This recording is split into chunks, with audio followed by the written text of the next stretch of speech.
What's good, everybody? It's King here. Welcome to Nerd from Materials video. As you see by the title and on screen, basically, as you can see, I'm redoing my iconic Elden Ring power scaling tier list, ranking all of Elden Ring's verse to, like the last one, Pantheon from weakest to strongest, doing the most relevant, credible, and most interesting form of people to talk about the entire verse, cosmology. I'm a big connoisseur for the case of, the power scaling and lore of Elden Ring. Not only do I feel like I'm one of the most notable people talking about Elden Ring power scaling to the most in-depth regard, but I have played Elden Ring multiple times, beat it multiple times, have great lightness for it, incredibly a fan. Right, starts with Radahn, the GOAT, favorite character of the game, and one of my favorite characters of gaming of 2022. A game that won Game of the Year for 2022, and a game that was talks about with having a DLC like no other, regardless of my personal feelings about the game and different other shit and the splurge of cancer that it has. I'm glad to go and be redoing this, especially because Elden Ring Night Reign. Granted, I have not played Elden Ring Night Reign, but I've done a great deal of research about Night Reign, and so I feel like some different aspects of Night Reign as being, an expanded upon, things of different form of mixed bag lore and talk and extend of obviously, Elden Ring's, far reaches and technical sequel, right? Reasonably so, right? Would have me build it. Going to talk about it. As you guys see, I'm in a group chat with open possible kids of discussion to come in. If anyone in my group chat would be down to go and join in, thought I would have like 2 to 3 people joining in within this. But yeah. But that being said, though, time to go ahead and go to the tier list, right? Got share screen with the tier maker. Got multiple kids of different people. We're gonna start from the top, then go from the bottom. What is being said, I got my own different, unique, different form of lineup and different shit, and I got a bunch of tiers to be talked about, right? So we're gonna go over the tiers, right? With the bottom being question marks, has no scaling. Ironically, don't know, or there's no actual viable scaling to take from them. Cheeks, self-explanatory. Warriors, Pillars of Power, Death of the Demigods, that should be obvious. War Dog / Contingent tier, that's the most probably debatable tier. Godlike Lords, add to the round table. Omni Goddess, Chaos Incarnate, Outer Gods, Omni Boy. Simple. So starting off with the Tarnished, should be self-explanatory. Multiple reasons for why.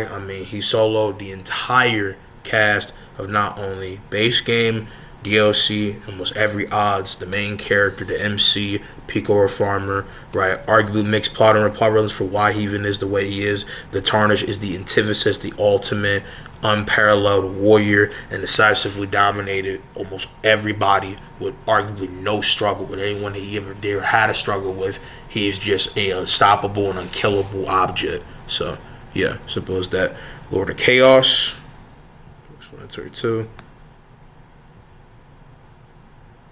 Ronnie, this is base Ronnie, right? What you can do, put in Pillars of Power right now. Ronnie is literally a crazed sorceress, magical goddess like no other. Has a great deal of almost all the teachings of Renala. She's under Renala and reasonably her auntie, with that being said.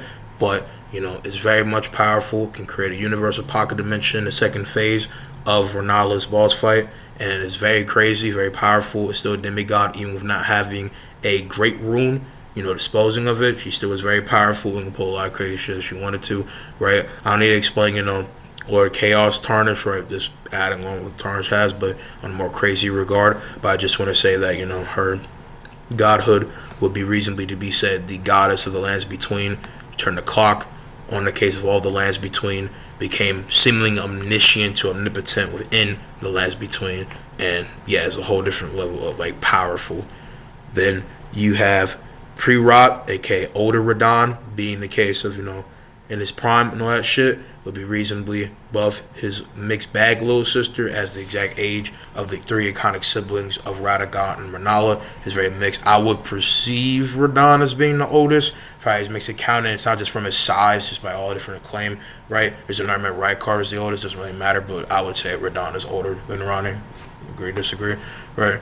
But Radahn reasonably should be here. Not only is he very big, powerful, vigorous, king of the battlefield's lion, mightiest demigod of the shots ring and different acclaim, motherfucking beast, behemoth, great sword skill of Leonard and all his crazy magic would reasonably be here. Post rot, I would say, you could reasonably say, is under, right, with the record of obviously the fact that, he has stage 69 brain cancer. The fact is that Radahn even with still being very powerful, is not mentally there. And Warriors for Pacific, mixed grade A, mixed people as well. But I would say that he still is a crazy amount of power, as it would realistically take armies and armies of the most famed, powerful people to take him on.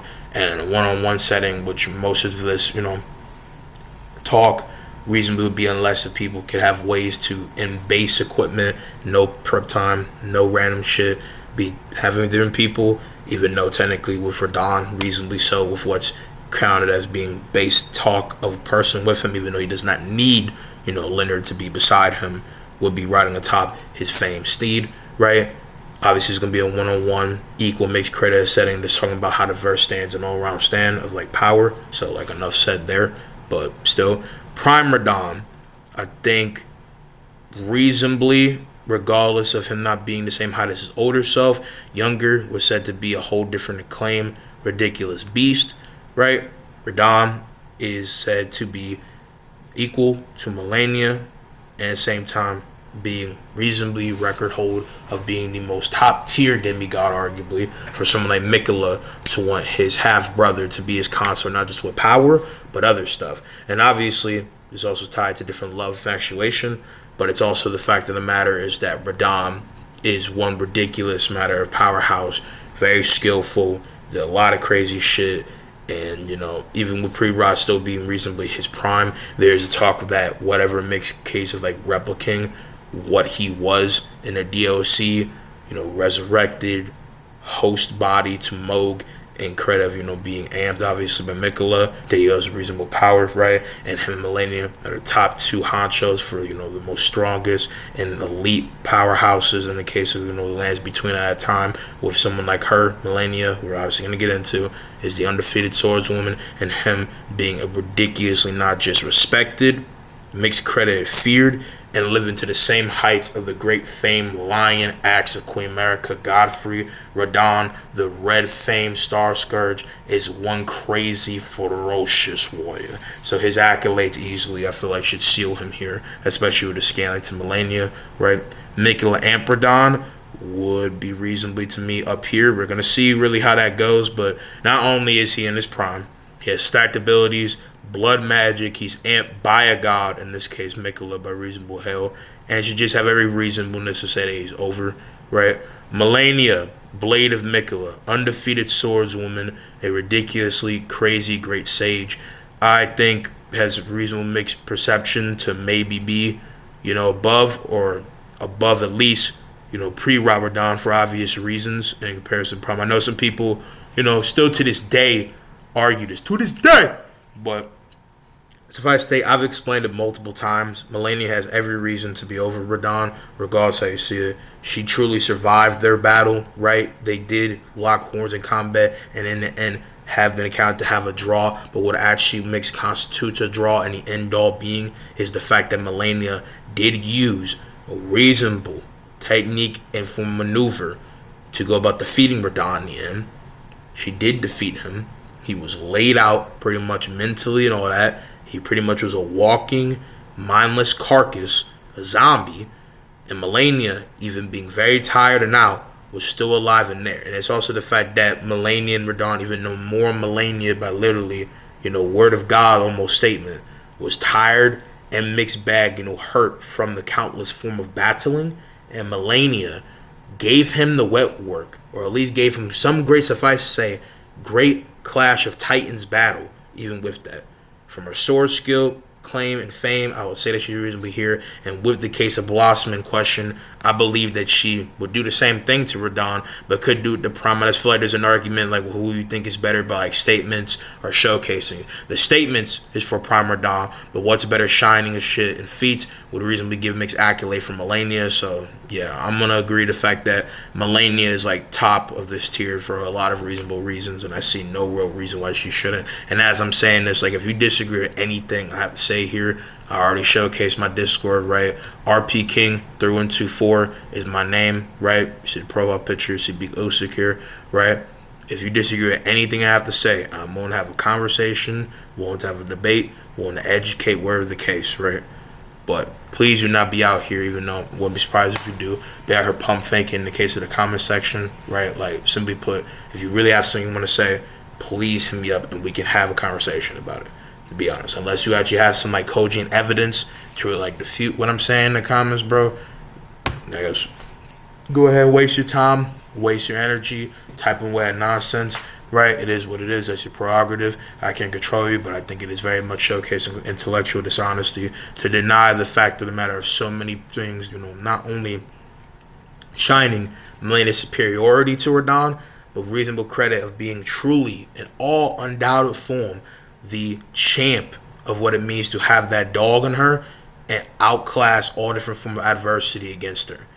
She is one resourceful and one undeniably counted multiple times to be a shawty of the most highest regard of not just fear, class, and skill, but proficiency in the art of war in ways that arguably is so dynamically way more efficient than even Radon's catalog of, different claim battle. As even though Radon walked down the lands between two to get to Lindell, even with a mixed bag of the age and timing of Radon, Melania stood undefeated in the lands between.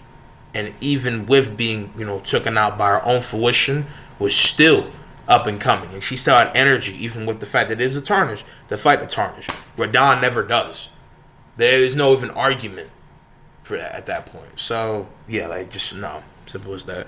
Goddess of Rot Melania is where not only did she become hostess to the Goddess of Rot, has the power of Outer God, and reasonably I feel like is contingent with her, half-brother and her, twin brother, Mikola, right, the unalloyed. There's a lot of mixed debate here. I think it really depends on who you think really gets off shit first. I think it's kind of like a 50 to 50-60, Rot, how much that might do, and then just the powerhouse capabilities of Radon, the greater god-like power, who god energy you think is better, the Goddess of Rot or the god known as Mikola, and just who really better stands, over the other. I think all around I could see Radon getting all around the dub, but I could also see an argument for Melania being truly crowned as the greatest demigod to goddess, right?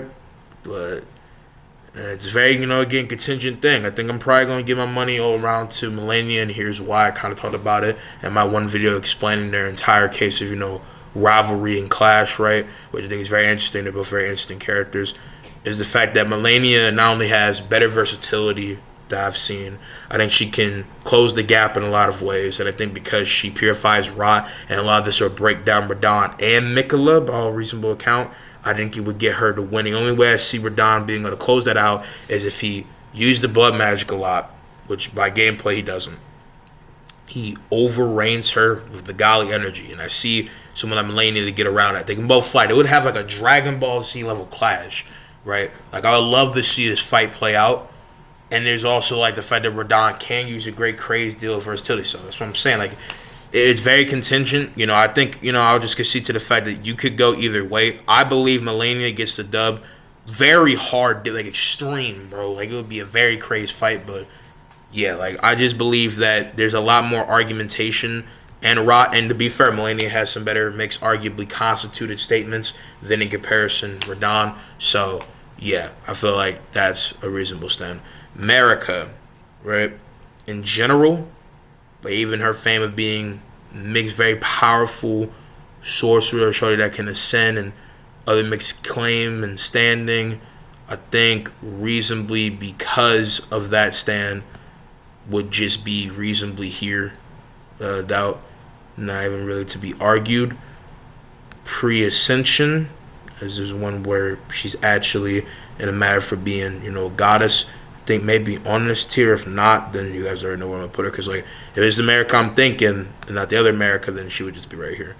Goddess, has all different fame and acclaim, is seen to be the queenie antithesis of power in the case of, the lands between, and because of, being imbued with the power of the greater will, and can be just like Radagon, but it obviously has, her woman self, right, as a female.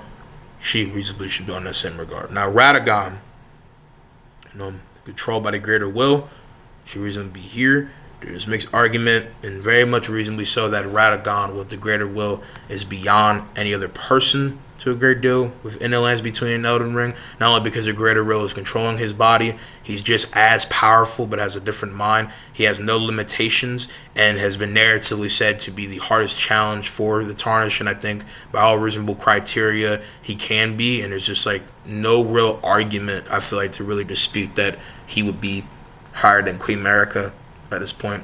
Now Prime, right, I think by mixed perception of him having mixed mortal to demigod proclaim, right, as you know, being a demigod still reasonably mortal, but have since thing is like he could be top pose of power, or you could think he could be this high.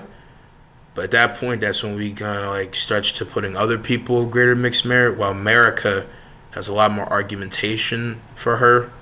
So I'll say this: I believe that Radagon is Prime is a ridiculously powerful motherfucker, and there's a lot of argumentation to say that he is one of, if not the greatest soldier of the greater will, right?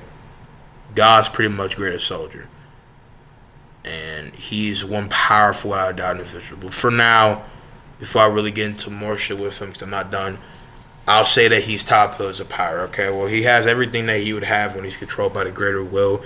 Ridiculous skill arsenal, ridiculous warrior, fought Renala to a standstill, was said to be very powerful, and was said reasonably arguably to be better than Godfrey in a lot of aspects, mainly in magic, right? But yeah, I think that's reasonable. Right, Renala in her draconic state, I would say, is reasonably cheeks for a bunch of reasons shown within the case for a boss fight. She's not mentally ready. She's not mentally solid. She's not in any good showcasings. A lot of her capabilities of crazy magic is all tied to the case of her arena, aka, you know, library, her boss fight. She doesn't really utilize that much and pull that much, and she's very much weak and undoubtedly fodder in the grand scope. But Renala in her prime, again, she can go as high as you might perceive Radagon. They're both contingent. I think Radagon is all around better. Don't get it twisted. I believe that Renala, because of scaling to Radagon and all reasonable criteria, that Radagon will be over his children and all that. Because here's the thing. Like, how Radagon would counter out everybody else is not only his magic, his scope of power, his case of flame, you know, and power is way too crazy, right? Like, the fact that he is the incarnate of the Golden Order and has so much bravado and pull of power. He is the entire definition of what it means to be a man that is so superb in his capabilities that he could just be packing off people left and right. Radagon is like the Zeus of the lands between. He is one crazy peak level of powerful like no other.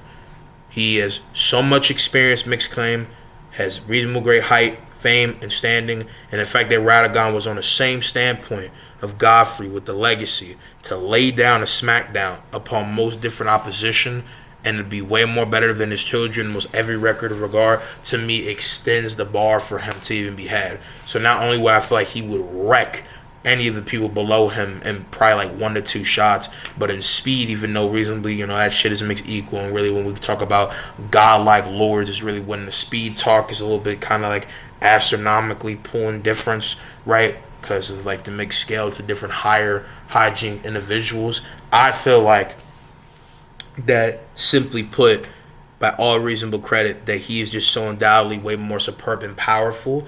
There's the fact that a lot of their ways of fighting or form of things, but we go by, you know, gameplay, are not, I feel like, would not work on him. He would deflect. He would channel the Golden Order inside him and burst off crazy. He would be able to strike them down, zip around them. He could teleport. Has a lot of ridiculous, wacky capabilities.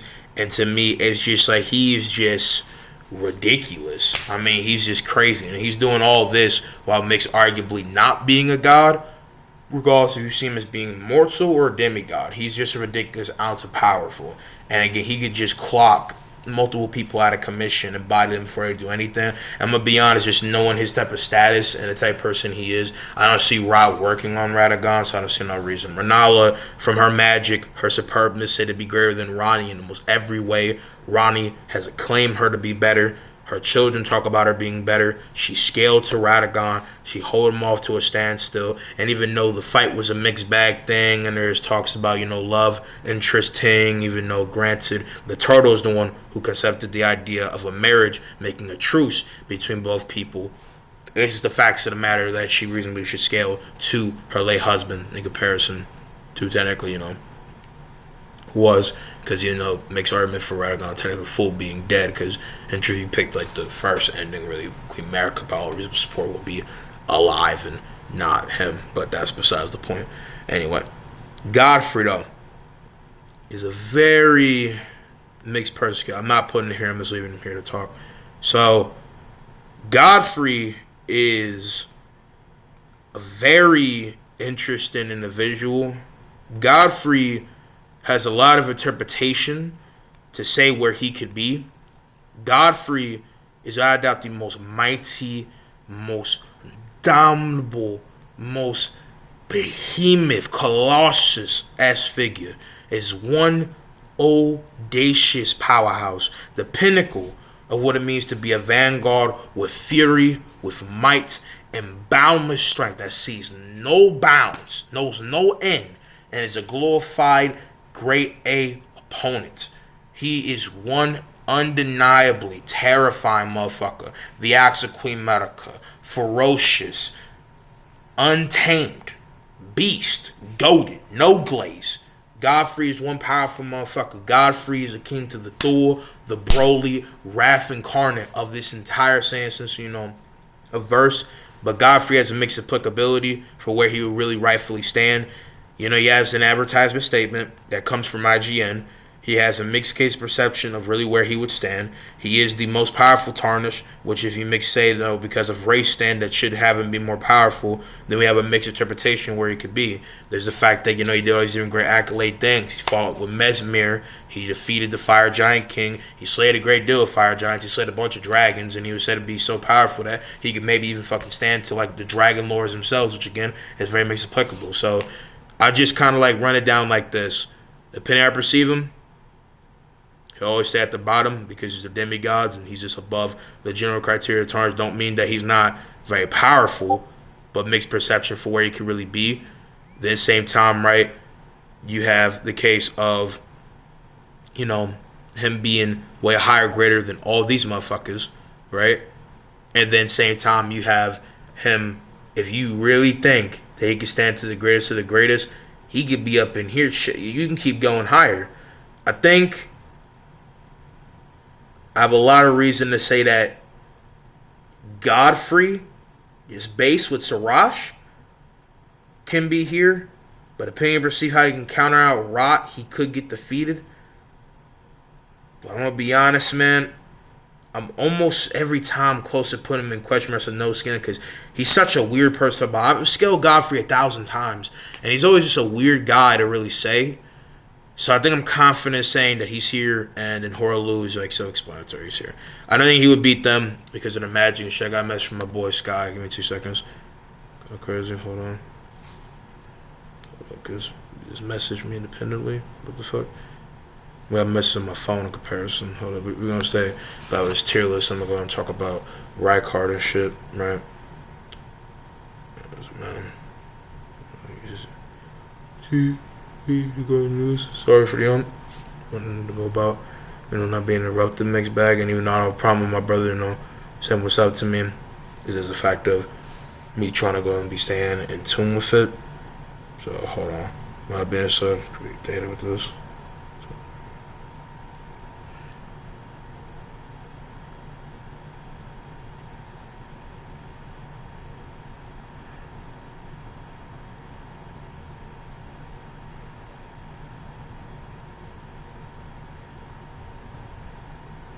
First time.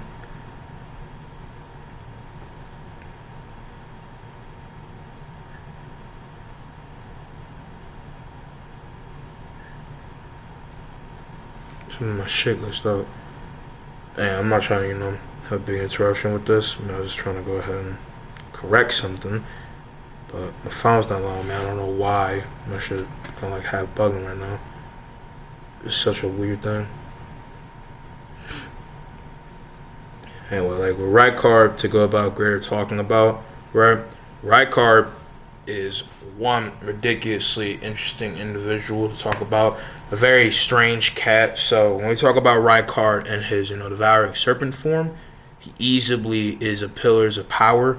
I believe that Rijkaard had a lot of potential to be more powerful if he really had showcasing, but a God devouring serpent doesn't really have any true credibility in being supposedly really that much distinctly powerful. As simply put, right? His power lies with a great mixed form of just being ridiculously big, and all his capabilities all are tied to his base general skill and or magic.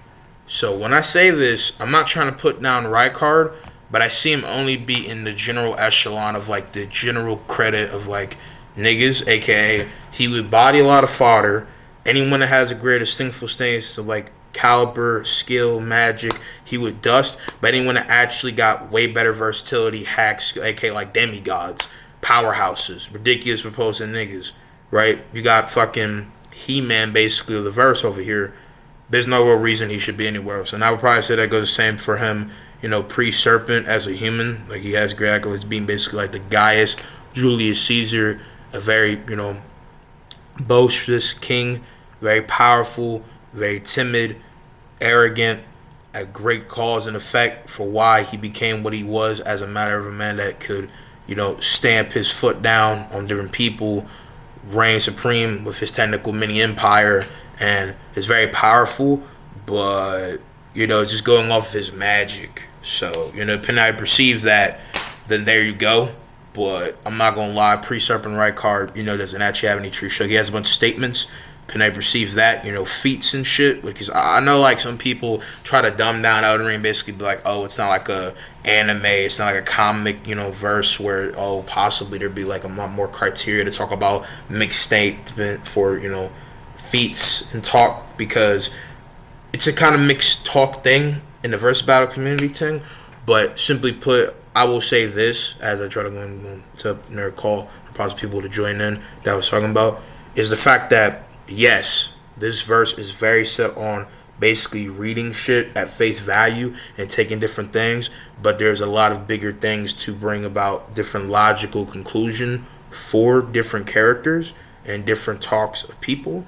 And so reasonably, like any other verse, like anything makes different credit in life, you should try to take in all gauges, all scenarios, all, the layers of something before you make an ultimate conclusion. And to me, this is sensible, but you wouldn't necessarily be wrong to say he doesn't actually truly have any big, strong showcasings, real actually acts made to really give him a real rationale for being here. It's because the verse isn't as widespread like an anime or a comic book universe or a different gaming verse. Doesn't change the fact that it should be by the same appliement, because it's just dumb to put somebody randomly just because of very iffy, mixed regard, renowned statements. Because everything that this has been taught about, because he is a demigod, he does have a great rune. But all case, different demonstration of him from like a fucking painting, different accounts and acclaim, a necklace, and mixed like art that's taken from like the Elden Ring guidebook.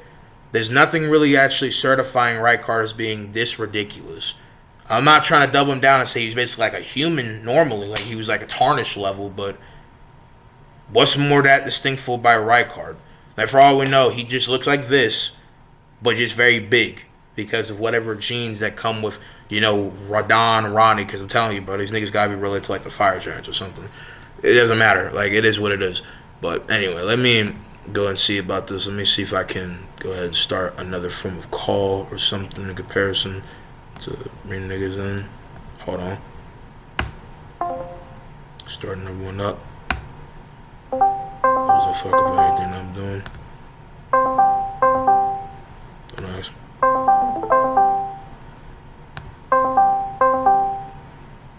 People joining, they joining. I don't know if motherfuckers able to open the joining. Start another call just in case. But yeah. Anyway. Oh look. Boy Sky here. What's good? Thanks for tell us. Yep. Let's take a looky here. Oh. Go up to the top of the list real quick. So, Chaos and Tarnish, Omni-Knowledge, Omni makes sense. At the round table with Tarnish, Radagon, America, God like Lord, America, Melania, Radagon, Radon. Yeah, this makes a lot of sense, actually, yeah. Yep. And moving on, Scott know a decent great deal about Elden Ring. He said it's gonna be the comedy, and most importantly, be my second opinion as always. You know what I'm saying? Also make this, unique, right? Got a lot more elaborate. So we got Godwin. Okay, so by doing all my different, re-acknowledgement of different aspects of shit with Godwin, doing my best, greater research, and kind of assessing a lot of different shit, or in better words, redigesting different all kinds of, claim and talk. There's a lot of mixed perception to be had about him. You see, Godwin has a lot of credit of being the greatest child of Queen America and Godfrey. He was original King of Lindell. Was supposed to be said to be, this guy to be this and this and this, but never actually, could do it because of a fortunate circumstance. With the talk of like the fact that Godwin is held in high great renown, the golden child, the perfect demigod, perfect child, perfect son. When like shit came down to push to shove, Godwin was so easy at being able to change it at the flick of his wrist. Godwin was so superb and unmatched in his profound standing that Godwin was akin to being the Balder of Elden Ring, talking about original Norse mythology to be exact, and was pillar of power, most likely. He was able to tame great dragons. So, depending on how you perceive this, like I've had him multiple times, regardless if we're talking about him being dead or not, reasonably so, Godwin can be in question marks, there's no scaling. You could say, with all his acclaim, he could be like above Ronnie, and we could talk about where he could stand from there. Or if you think he was so great, and Queen America thought he was the perfect child, he was the Odin Lord potential like no other, like he could be to the most astounding regard of king. He was a true king, unlike his little brother Margot, right? He never could actually relish in the grace of Elden Lord, while Godwin could have. I talked about that in my, shameless plug, who really deserved to be Elden Lord video. You can check that out, right? Godwin could be stronger than his father. But I'm going to be honest, I think for now, I'll put him there and then we can discuss where he should go. Sky, if you want to throw on your, opinion, you can there. Godwin? Yep. I say Pillars makes sense. Pillars of Power. He was very strong. Till the Black Nash got him. Yeah, much context for that. So him obviously being dead with this Prince of Deathwood doesn't really matter, 2 cents. But yeah, greater than his, little siblings and great descendant, the mixed perception, right? A bunch of different stuff because of how far Godfrey's family tree and seed goes, right? That man was flourishing in vagina. But with that being said, God won't be greater than his 2 little twin siblings in the case of Morgoth the Omen and Moog Lord of Blood, than even his great descendant, in this case Godric the Disgraced, and all accounted in family, right? But there's an argument that he has no true actual defined showcasings, and like others, very much more statement heavy. But to be fair, his statements are reasonably more to be taken and constituted, because unlike Rykard, he just said he could do a lot, he never actually shows it. Godwin does have proof and showcasing, as taming or killing dragons is a great feat, not only from a gameplay perspective, because goddamn, but lore wise would be great. And Godfrey, even though he probably could, Godfrey only slayed dragons. His son is the only person, correct me if I'm wrong, in the lands between that actually tamed the dragon. Correct me if I'm wrong. Mm-hmm. If I recall correctly, he fought Lich Dragon Fortisax, and he beat the dragon, and he earned the respect of the dragon, so they kind of became friends. Yeah. Which is like why in lore, when Godwin was like dying, Fortisax stayed near his corpse to protect him, but then he got corrupted, so it was the whole thing. Yeah, I'm gonna discuss something about Lena section and all that. Melania, sorry for the there. I was gonna say Melania, right, is a very mixed person to be talked about here, right? Does that make sense? Because it kind of sounds a little bit weird, but unlike Melania in comparison, but Melania is a very mixed person to say, because she doesn't actually show anything except for mixed perception of what she can maybe do to Morgoth in the case of a 2-on-1 scenario with a Tarnished. And unless you think Melina is as strong as the Tarnished, and has reasonable argument to be possibly a fight to him when he's, frenzied flame lord, like Chaos Take the Lord, Schizo Lord incarnate.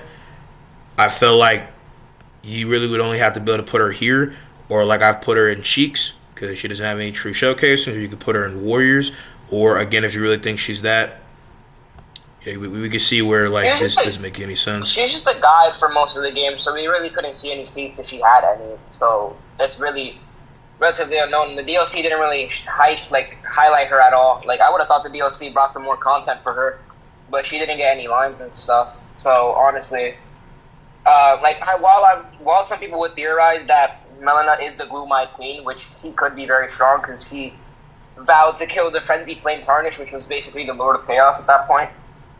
She could have some good feats, but at the same time, I don't know. Because remember, we don't know much about her. All we know from what we did with the story is just that she burned the Earth Tree, and that was basically it. Or if you get the Frenzy Flame ending, he vowed to kill you, but they never expanded upon it. Yeah, maybe in a true full-on, Elden Ring sequel, that would be the case. But depending how you perceive it, same thing with the case of, the Gloomite Queen, Frenzy ending. Because unlike the actual Gloomite Queen that has mixed different perception, different, actual rational and multiple rack of all trades boatload of run of like not just capabilities, hacks, versatility, and reasonable decree of power, especially even though it was more about mantle, but a threat to the standards of goddess, just like Queen America, there's a lot more. So, you can be adding your 2 cents as I speak, Wolf, about, frenzy ending Melina, but depending how you perceive it, I would say she could be like up here, or if you really think she's that much, then boom, right? But I'm gonna be honest, like giving her the best credit of the doubt, it makes like also credit of like, being something in greater form with no repetition to give my best flowers and see it from different kind of like ambiguous neutral, like it's to be, expanded upon, right? Is to be explored. I could see some potential for her to be soundly here, but I also see very much multiple reasonable argument to say that regardless of what she says and regardless of having the Gloomite Queen as her, holder of power, aka, the Gloomite Queen taking the body of Melina supposedly and withholding that power and using it in whatever form of means, I don't really see a true argument for anyone to stand against, Frenzied Lord Tarnish and beat him regardless. I mean, I just don't see that. So, yeah, I mean, you could add your 2 cents again, Wolf. I don't know. I think she could be high up in the list, but not super high like the others. So, like, I might get blamed for it, but like maybe add to the round table. I feel like she would like be somewhere there. Because remember I already said, we don't know much about the Gloomite Queen. We don't know much about Melina at all. So it's really hard to decipher what her actual power is. Only time she's ever helped us was during the Morgoth fight. And she did pretty well. As an NPC fight, she did really good against Morgoth. So I don't know if you can count that as a feat. Because after that, we never really saw her again until she sacrificed herself and stuff. It's a lame sacrifice, to be fair. Okay, with that being said, I think that's very much understandable and reasonable at this point. I think that's logical. It's just it might be partially a little bit kind of weird to think that, regardless of being, now being controlled by the Gloomite Queen or hosting of her power in some symbiotic creative way, being revived to a different form of power stand, right? Revising, herself, I guess in her own words at Lindell, we're ascertaining her greater purpose through a dark, essence, being over Queen America here and over the people I'm going to put in God Lord, because, my man Scott might change his opinion. So, again, we're putting her here for now just for open discussion. But I'm going to be honest, when he sees who I got in mind or who he possibly already thinks is in mind for godlike lords, I'm not going to lie. I think you and me might have to come back to her. I ain't going to lie, because it's a very iffy thing. So, it is what it is. But next we have Moog. I think so explanatory. Should be right there. That's a fine placement. Yeah, fine placement for the Lord of Blood. Margit, this is the clone, by the way. I will say Pinay. One is the actual one. Yeah, I would say depending how you perceive, if he actually is supposed to be as strong as Morgoth, but just lower, or is whatever thing, or you try to use like gameplay mix ethics that a low tarnish. Tarnish is very ambiguous. If he actually growth free or tarnish is just always just some little pube, little mortal able just to best everybody, right? But at the same time, like the fact that Mario possibly be, bested and get dicked down on by different low tier people could be simply top of cheeks, or could be top of warriors for now, or it could be here. I think I'm gonna put Market and Warriors for now. Morgott. Well, I want to like the actual one because the Morgott is way better. Yeah, of course. I think Morgott should be right here. I know some people argue about like who's a stronger twin, Moog or Morgott. I think it's Moog for multiple reasons. I've talked about it before, but simply I just think he has more crack. I think his second phase, like when they pop into their second technical forms, Moog will thrash his brother.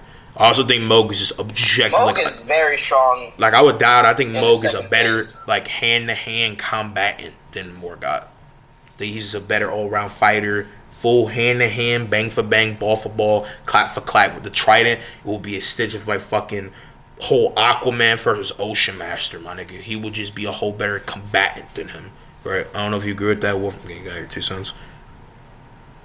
Moog second phase versus Morgott second phase. I think Moog gets it easily. I feel like his phase transition alone will do a lot of damage to his brother, and his attack, he flies around. Yeah, they can both fly technically, I think. No, I actually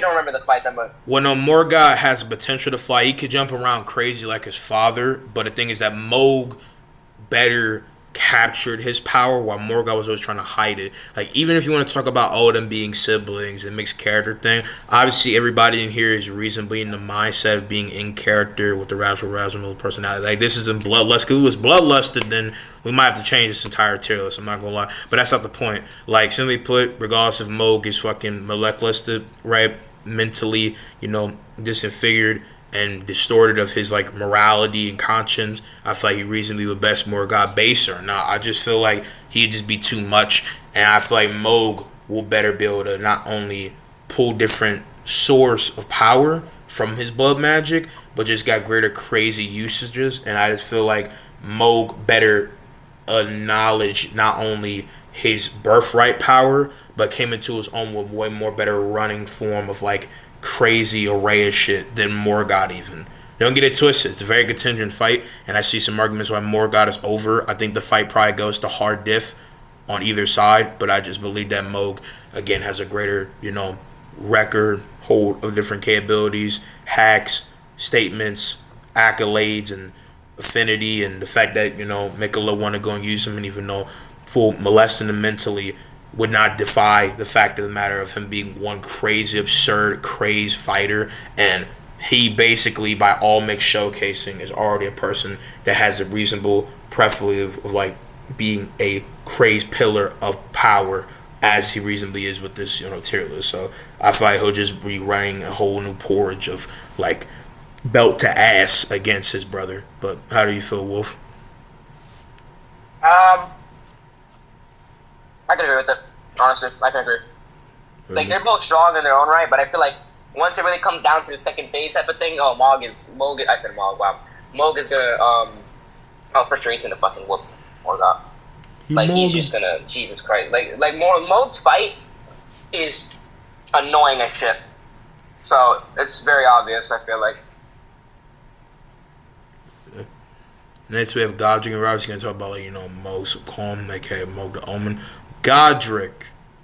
Put that bitch ass nigga in the bottom of the tier list. He is ass. Alright, listen. Here's the thing. For a long time, mixed bag, and I do have plans to talk about Godric and greater form talk, especially I have a plan to do, like, Godric versus Homelander, right? Because some people have, like, try to talk about, who would actually win that. I think it's rumored that actually will be a death battle, which would be crazy.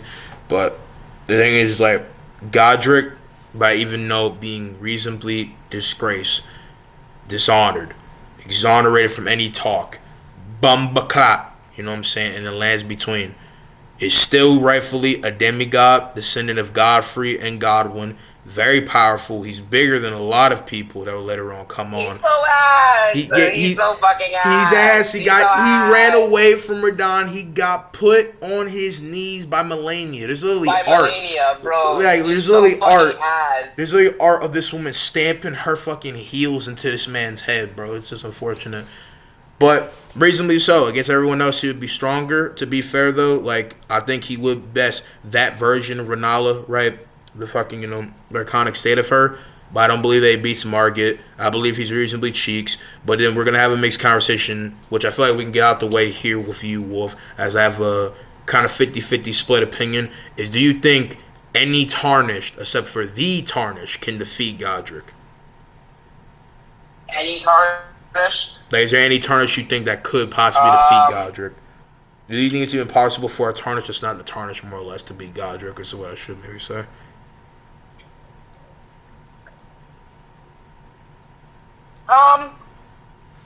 Yeah, well, it depends, honestly. Because, like, some of the Tarnished we were introduced to, not gonna lie, some of them were pretty fucking ass. Some of them were pretty ass. So, despite Morgoth being easy for most people, lore-wise, I feel like he would definitely smack around a lot of the Tarnished that came through. Okay. So, could some of the Tarnished beat him? Yeah, I think they could, but at the same time, I feel like he'll definitely kill quite a few. Okay. Do you believe any form of being that is not the Tarnished, regardless of being Tarnished themselves or not, can defeat Godric? So, could any dragons, can anything defeat Godric? Is Godric oh, yeah, what the fuck? Okay. What the fuck? Absolutely. Any dragon? Hello? Is grass green, King? No, grass is green, but here's my thing. I'm not disputing that. I just feel like there's a lot of arguments to say that because it makes it grafting or not. If you think the credit of, like, him being a demigod in the core, like, what is the other form of word, like the template, like, you think the criteria is all off the antithesis of him being a demigod makes him beyond any mortal being, then that's different. Because I think there's reasonable arguments because the Tarnished, by all reasonable great sense of his character, has no actual credibility of being a demigod. God is really of a mortal stand. He might do things of a claim of a demigod, and he definitely ain't no normal Tarnished. He's the personification of luck, arguably, to do this shit, or just, One Punch Man, Sokka socks fucking Malekith with his fucking pinky, and that motherfucker starts turning into particles. I'm just saying, it's like, my man has mixed credit by some different people's perception to be on a different criteria of power bows than anyone else in Great Run. But again, this makes it arguable. But I think this is a fair tier. Even like his Godfrey or like clone Godric, I feel like should be here. That's on the Night Rain. Next, we have Sir Gideon, Ofnir, the all-knowing Dick Rider. Gideon. I hate this fucking old shroom of a bastard. I fucking hate that boss fight so much. Not because it's difficult. It's not difficult. It's laughably easy. Couple, I knew you'd come as I fucking sling a sledgehammer into his cranium for the 50th time. Like, Gideon is so fucking garbage. He's a dick rider for no reason. The Golden Order doesn't like him. I'm pretty sure he's racist to a degree. Like, he really might just be racist. Terrible father. He might just be racist. Terrible father, you're right. You are right. Actual dickhead. He sat in a fucking library with his posture ass the entire time. He spied on you for like the majority of the game like a little fucking weirdo. And, yeah. Fucking, it's just, no. Very despicable. He needs to get shot with the gun of yarn back to back. And even though I have a video in mind that I need to get back on with the idea, being something that has been judged about here and there, was talked about in my iconic, shameless plug. Could Elden Ring win the Tournament of Power? And I've talked about his mixed stand and even, how to mix case like conversation or debate with somebody in the comment section of that video about how, yes, Sir Gideon has a lot of crafty maneuvers. Depending on what real constitutes that really doing that much, especially to others, is where the difference is. But it's definitely something to talk about here, right? So, like, the thing is that even though, yes, he is very much, without a doubt, a crafty person, and when I talk about a case in my video idea in question being why the immortal versus Sir Gideon is kind of interesting, I'm going to be honest, there is no real reason, regardless of whatever you say he has from the bosses above, from all the kids to the demigods, in my opinion, for that to really beat Godric, just because of the mixertion and usage of it, and the fact that, in truth, mixed gameplay, Godric would reasonably be able to just one-tap Sir Gideon. So I think it's very much, a kind of like mixed perception thing, but reasonably constitutable to say that Sir Gideon belongs softly and rightfully here for right now. Do you agree, Wolf? Like, with what? That... They Say it again. What do I agree with? Like, do you agree with him being cheeks and him being a very misperception dude, but not really having real yes, credibility anywhere? Yes. 1,000 times yes. Wolf is the biggest hater for Sir Gideon. Fuck Sir Gideon, bro, on the dead homies. I fucking hate Sir Gideon, bro. Holy shit. Indeed. Now, next, Alexander. Right. You might have to... Oh, Alexander, put him in the top of the thing right now. Crazy no discussion, no debate. Crazy discussion. Top.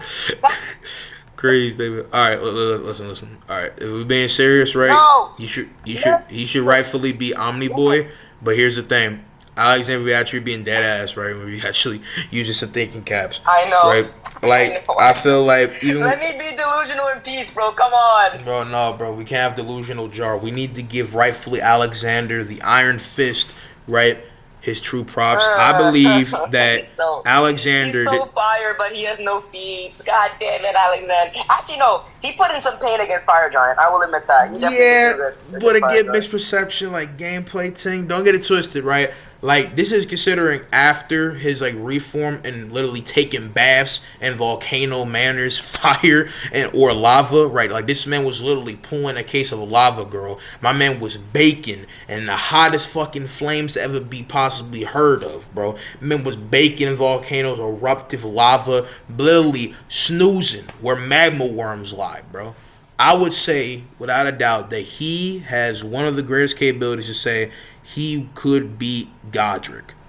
I believe he could do it. Absolutely. But Margit, I think is when we have a problem. They'll get twisted. A lot of the time, especially because it's mainly in mixed context and he can never get affected by hot A flames. Physical damage, he has much reason to be affected. And this version, he's not a coward. He has no reason to hold back. And he believes he could give the Tarnish a fight. But there's a mixed argument that any other person in Tarnish would just speed blitz and one tap. So, yeah, like, I think he could be right here. So, yeah, I'm sorry to go ahead and put him in a tier that says cheeks. But objectively, he would be here like shit. I'm sorry.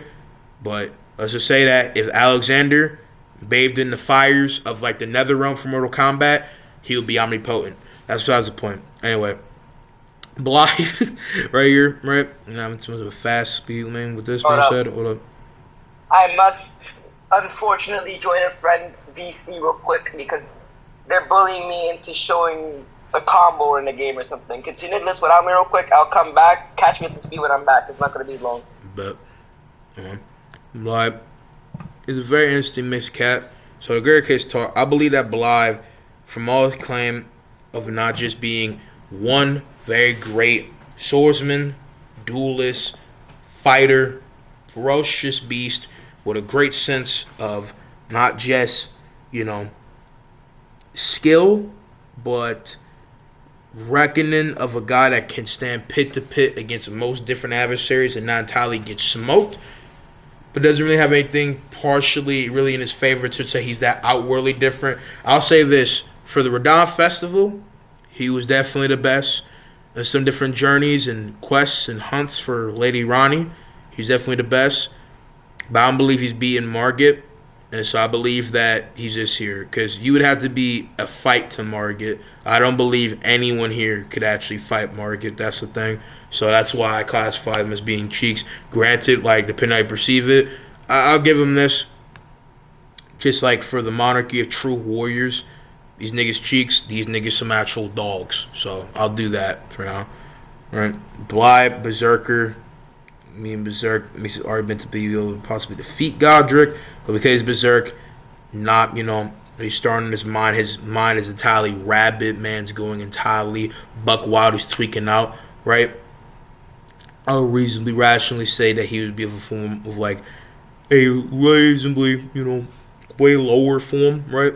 From I'm not recording this at a later time in the most like ridiculous regard. It's not like with the DCU tier list where it's late night like shit. We're possibly recording that. 'Cause I want to go and get out the way while it was early and ready time. I don't want anybody to possibly go and redo that like shit, right?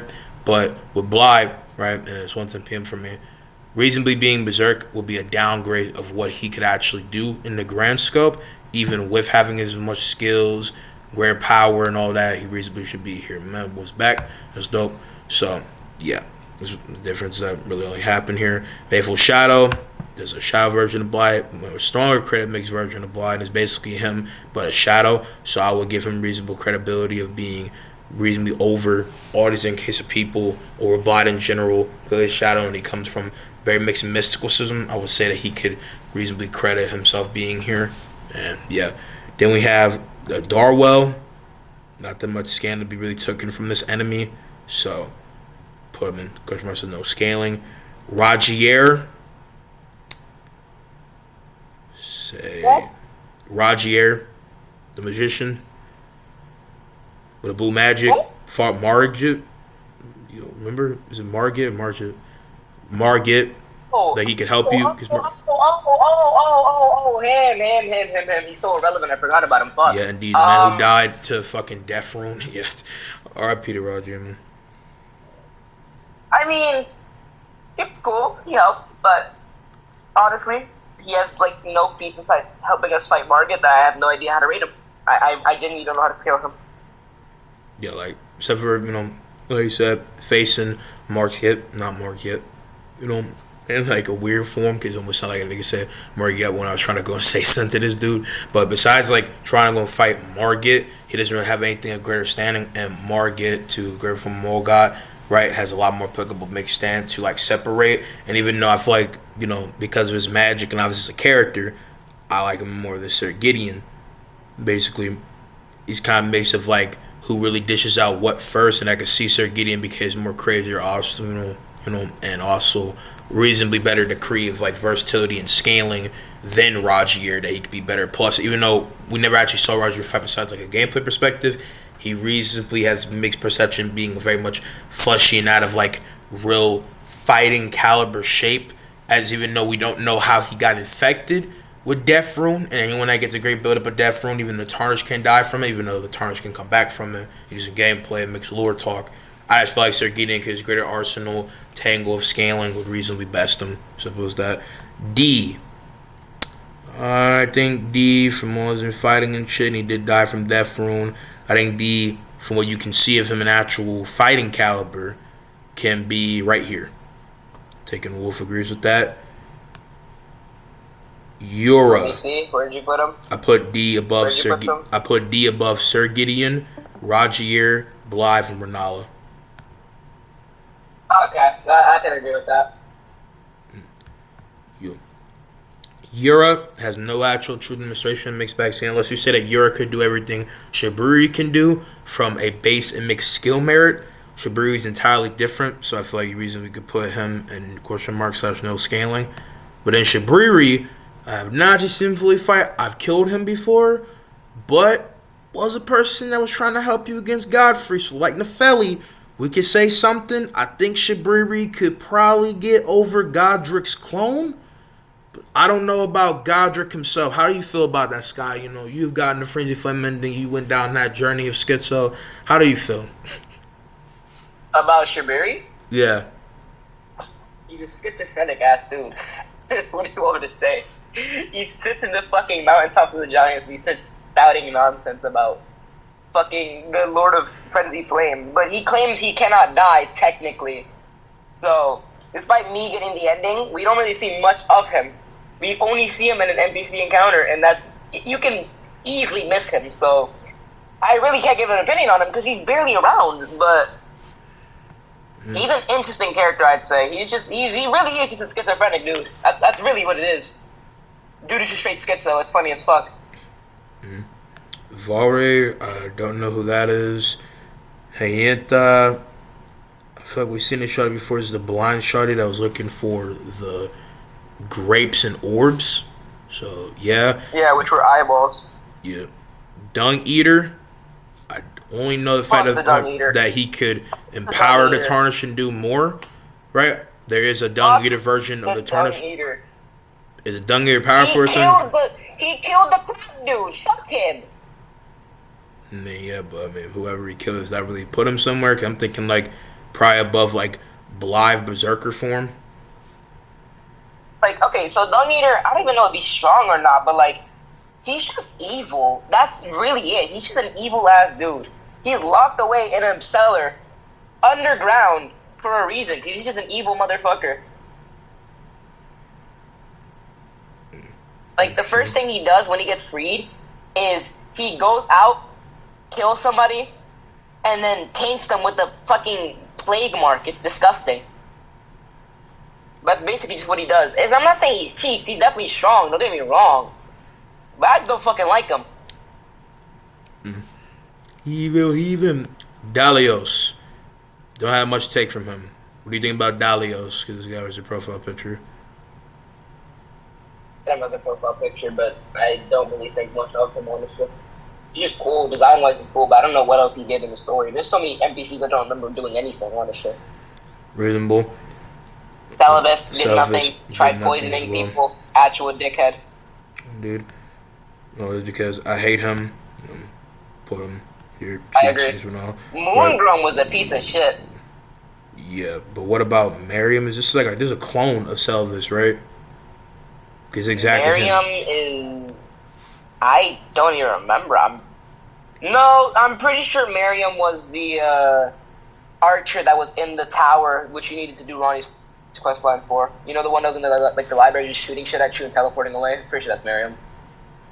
Oh, yeah, exactly. I remember something like that being akin to like Melania's route to, you know, her boss fight, like the like small archer, whatever the actual other case of like title is for in the case of the route to the archery.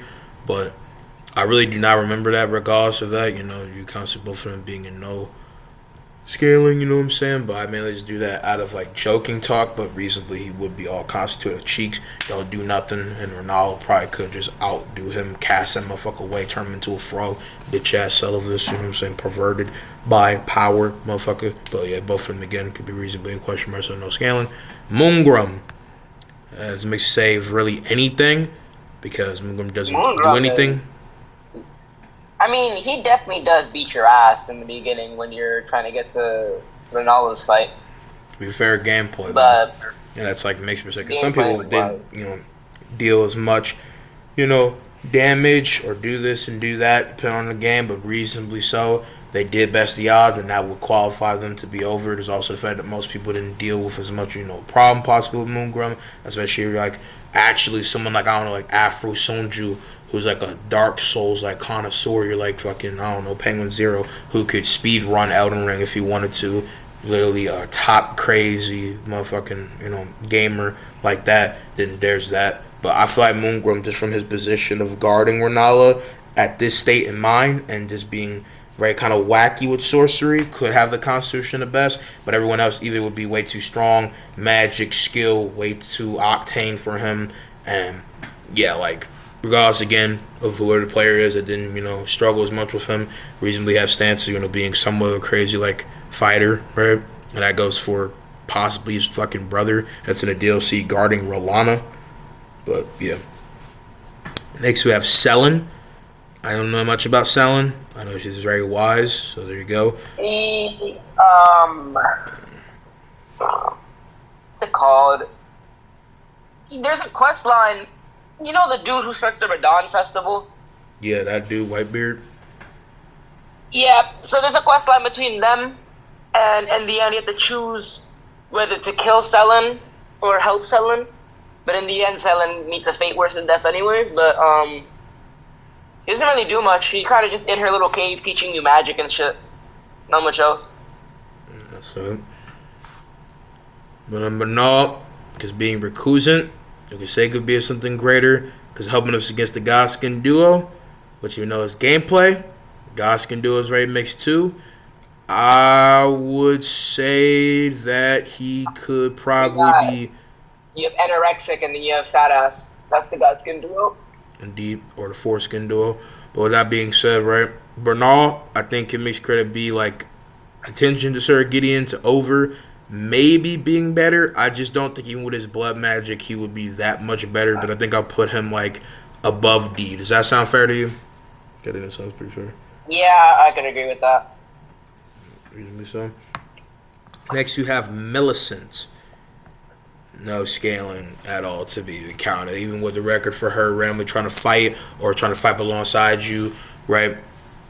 You know, in the mix of different parts of Kayla, because coming from she got like, what, 2 or 3 showcasings, but not only her maybe trying to fight you, her being able to fight.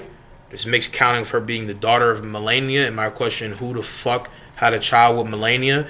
And her trying to fight, you know, alongside you, not just, you know, fight alongside you, you know, for a great deal of stuff in Kayla, to be exact, that's the difference.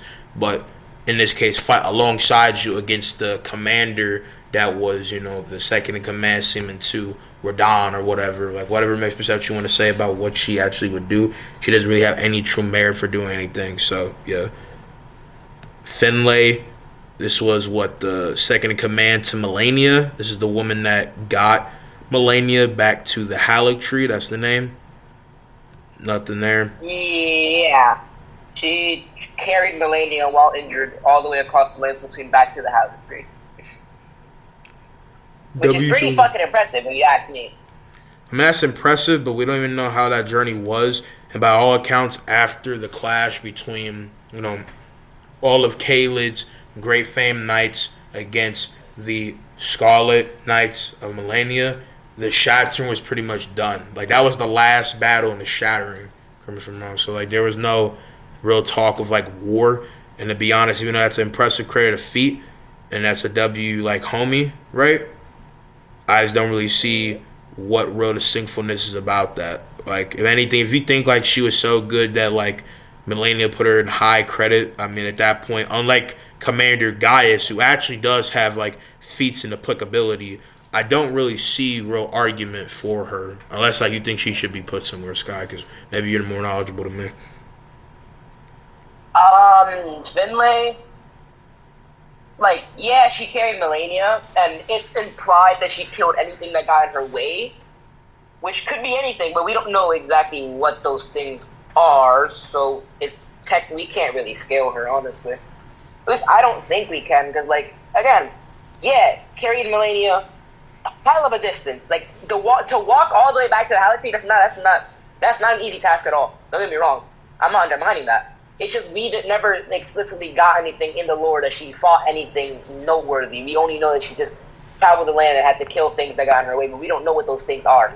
They could have been dogs, they could have been low lives, they could have been anything. We really don't know, so it's hard to tell where she could go on the list. It was probably she executed a bunch of lobsters her way, but yeah, check side though. Probably. Yo, no joke, them fucking lobsters need to go. Fuck ass lobsters, bro. Greatest example of the lands between is a lost cause, racism, bro. With the Tree Sentinel, I don't really have much to say. I mean, the Tree Sentinel is a fucking Tree Sentinel. Unless you think, oh, like, this is the greatest challenge for the Tarnish at the start of the game. No. Tree Sentinel Draconic? No. Unless you want to think that because the Draconic Tree Sentinel guards Malekith, which is a dumbass thing. Like, you shouldn't even beat her. Why do you need a guard for another guard? Like, who put him there? Why is that guard so difficult? What's wrong with like, some people even be saying the Draconic Tree Sentinel harder than Malekith, which is crazy. But, like, joking aside, though, like, no. I mean, like, that's not crazy to say that. It's not crazy to say that. It's really not. I can't even lie to you. It's not crazy to say that. I feel like I've had harder times fighting the fucking Tree Sentinel than I've had fighting Malekith. And that's saying something. It's wild, gang. It's wild. Anyway, when it comes down to Loretta, don't have much to say about her. In great case of memory, right? And like with her, she mentions the talk and art, but you don't fight Finlay or Loretta, so I don't really know, right? So, yeah, I would say no. Malekith, though, is where we get to something interesting. Malekith, the Black Blade, Destined Death, Hound of Queen Marika, Black Air Force Energy Incarnate. Go! I believe is stronger than anyone else. Is feared by every demigod, and no one no demigod ever dare step to the Hound of Queen Medica, protector of destined death, a man devoted to putting down any motherfucker that got in his way, half brother to Queen Medica, her shadow, I believe would slap everybody, not only from technically having conceptual erasure, having so many different boasts of crazy powers, gifts, is crazy, is the most bloodlusted nigga on his tier list, arguably, and I believe would slap everybody, right? I think the only argument that some people might have about Gods of Rob Melania and Radon, who obviously make it amped, right, and is prime from the DLC, is like, oh, like for Radon, oh, like a narrative makes stance, and he has a god with him, and Malekith isn't a god, but is shadowed to technically a god, and coming from a Malekith existed before Queen America became a god, because like Blythe, right? But I don't really see that working, and I see just like that statements and talk still being there, and Malekith has destined death. But then you have Goddess of Rot Melania when they talk about, oh, like what's more stronger, Rot or destined death? I believe it's destined death all the way, and I will stand by that. What do you see, my man Wolf? What do you see? Does it make sense to you? Yeah. Is it pain? But then we have Beast Clergyman, aka Malekith. They fear Beast Clergyman the same as Malekith, being the holder of destined death. So like I don't see any reason why anyone can get around. Granted, that's his Beast Clergyman. I see a reason why Radon and Melania can beat the Beast Clergyman, right? But I have seen some people say like it makes argument. There's no argument possibly for a demigod to ascend. Like arguably Radon and Melania do to best the case of, you know, this Hound of the most demon proportions, the Marta of Outlast, you know what I'm saying, too, like case of equipment, like in the matter for the fact that just with a simple essence of design, he single-handedly put the fear of God in any person below him in his tier list, most likely, in the possible proportions of what he stood as. No one wanted to fuck with Malekith. D said back to back, do not challenge the Beast Clergyman. Do not fuck with Beast Clergyman. And the only person that could defeat the Beast Clergyman is arguably one nigga and only in every time, and that is a tarnish like others. And this man, Beast Clergyman, beat the Glowmite Queen, who hold destined death, and then took that shit. I'm just saying. Ridiculous. And he over here looking like a fucking used toilet paper, bro. Ridiculous. Crazy. He got decent hacks. He's very powerful. He's very strong. And again, like equivalent to Marta, this nigga is the Grim Reaper Executioner of Queen America, the Marta of Elden Ring, the Marta of Lands Between. Ridiculously powerful, bro. Crazy. So, yeah, man, pretty sure you will agree with that, right? Fortisax. Fortisax is cool. I'm going to put Fortisax top of this, the first person to beat Margit. We agree with that? Sky, you agree with that? Like, you saw that? Yeah, I agree with that, honestly. Fortisax is cool. Landsax. Marine doing talk. Price, say be that. I think Big like sword. Big sword. I would agree that like all of like the miniature top dog dragons can defeat different clones and randoms in this sense, right? Reasonably so. I think that's a very reasonable thing to say in this instance. Then we have Placidusax. This is out of prime with only 2 heads. And I believe that Placidusax will be right here, the Tentacle First Heaven Lord. Prime Placidusax, I believe, is just there or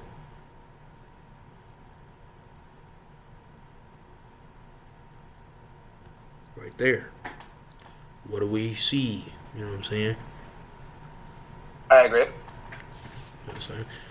Yeah, I think you want to elaborate that. You think that's a very sensible thing. Do you believe that Melina, even come with the power of the Glowmite Queen and being a threat, could defeat Placidusax even out of prime? Do you believe that?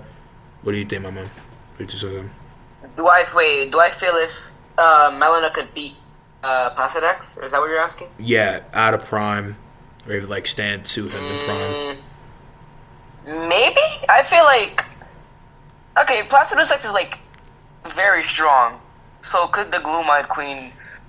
Because the Gloomite Queen's supposed to be like the Black Flame and the gun killing stuff. I'm pretty sure. So Yeah, or not? That's the death. Well, yeah, It's death and hard to death say, is a different honestly. byproduct. But black phlegm is used by the apostles, aka said to be God killers, right? With all the cases of skin that they wear, which I really want to know where the fuck is these gods? Like these most crazy loopy loop ass fucking lore sometimes with that talk. But regardless of that, like still, like simply put, gang, like I see an argument for her to be here. It makes possible potential. But I'm gonna be honest, bro. Seeing this shit, I really do not see how Trey could reasonably be there, right? And the reason why Pacific is here is self-explanatory. He exists in a plane devoid of time. His existence distorts time to a technical level, right? He, in his prime, was said to be the most powerful dragon, 4 heads, equivalent to King Ghidorah, most powerful dragon, technical first Elden Lord. He wreaked so much not just fear, power, and he lay dormant in a plane of his own, and it conceptually was just a whole different product of powerhouse. Was a doom to every motherfucker that ever stood to him. Was a whole different record of ridiculous power. There is no motherfucker in the lands between that can outdo him. An arguable claim and essence. And the only reason in the case for him being defeated or like downside of his shit in the context for why he lays technically hidden is for multiple reasons. Not only did he get, caught lacking by Bale, he got snuck up, he got sneaked on, and he had a great contention battle, but Bale ran away a lot more severely injured and kind of almost like not entirely like seeming entirely disabled and unfunctional in power, but Bale's not as hurl of the most crazy shit as he could. Bale was equivalent to like Jormungandr in magnitude and size and was lowered to basically being a crooked winged dragon, right? While Basidisax lost 2 heads. Well, Basidisax is still as crazy, just as mobile. He has everything that you see in the boss fight, but all no longer injured, tired, and out of shape. And he has not fought for a very long time until the Tarnish showed up. And unlike Melania, she was just asleep. She just woke up and she started fighting. There was no seeming like fatigue. Basidisax got on one and showed out. But imagine a Basidisax with no injuries, no pullback, no downside, and ready to fight. And the 2 other reasons is the fact that Basidisax, even though getting snuck up on Bale, was too busy concentrating on different efforts of the fight that the dragons had. Because remember, the dragons got wiped out from their like control stands, right? And Godfrey, with a mix of others, fought in this war and pushed them back and slayed them. And then as well, Godwin basically taking surrogate the child of Basidisax and taming him, destroying the dragon's legacy, destroying their power, destroying their foothold in lands between. Yes? But the third one is Basidisax, in his own credit of word mention when we talk about the Glowmite Queen, was laying dormant for his queen. Remember, Basidisax was the first Elden Lord who would be his consort, the Glowmite Queen, by all account. So he was laying dormant, just waiting until she showed back up. But I believe Prime Basidisax is beyond everybody's compare here, and I didn't need to explain why these 2 are over him. But let us know if you disagree or have an opinion. Gonna let me know what you think. But yeah. I agree. On tier here, right? Reminds me of the God of War Power Skin to us. But Grand Sax, position being over Land Sax or below, regardless of who you perceive as over. I think reasonably these dragons should be here, right? Then you have the Godsking Noble. Fat ass, bitch, all that, bro. Fat fuckers. But I believe that they reasonably, because of their claim, slaying gods, their durability, their hacks, can get over not just Godric and them, but I feel like reasonably would be right here. Do you think any of the Godskins could defeat Margit, my dear friend? Is there a contingent? Could they defeat Margit? Yeah, probably, with their powers. Oh, my days. As much as I hate the Godskins, they have a really strong ability, which is their Black Flame. It's so stupid.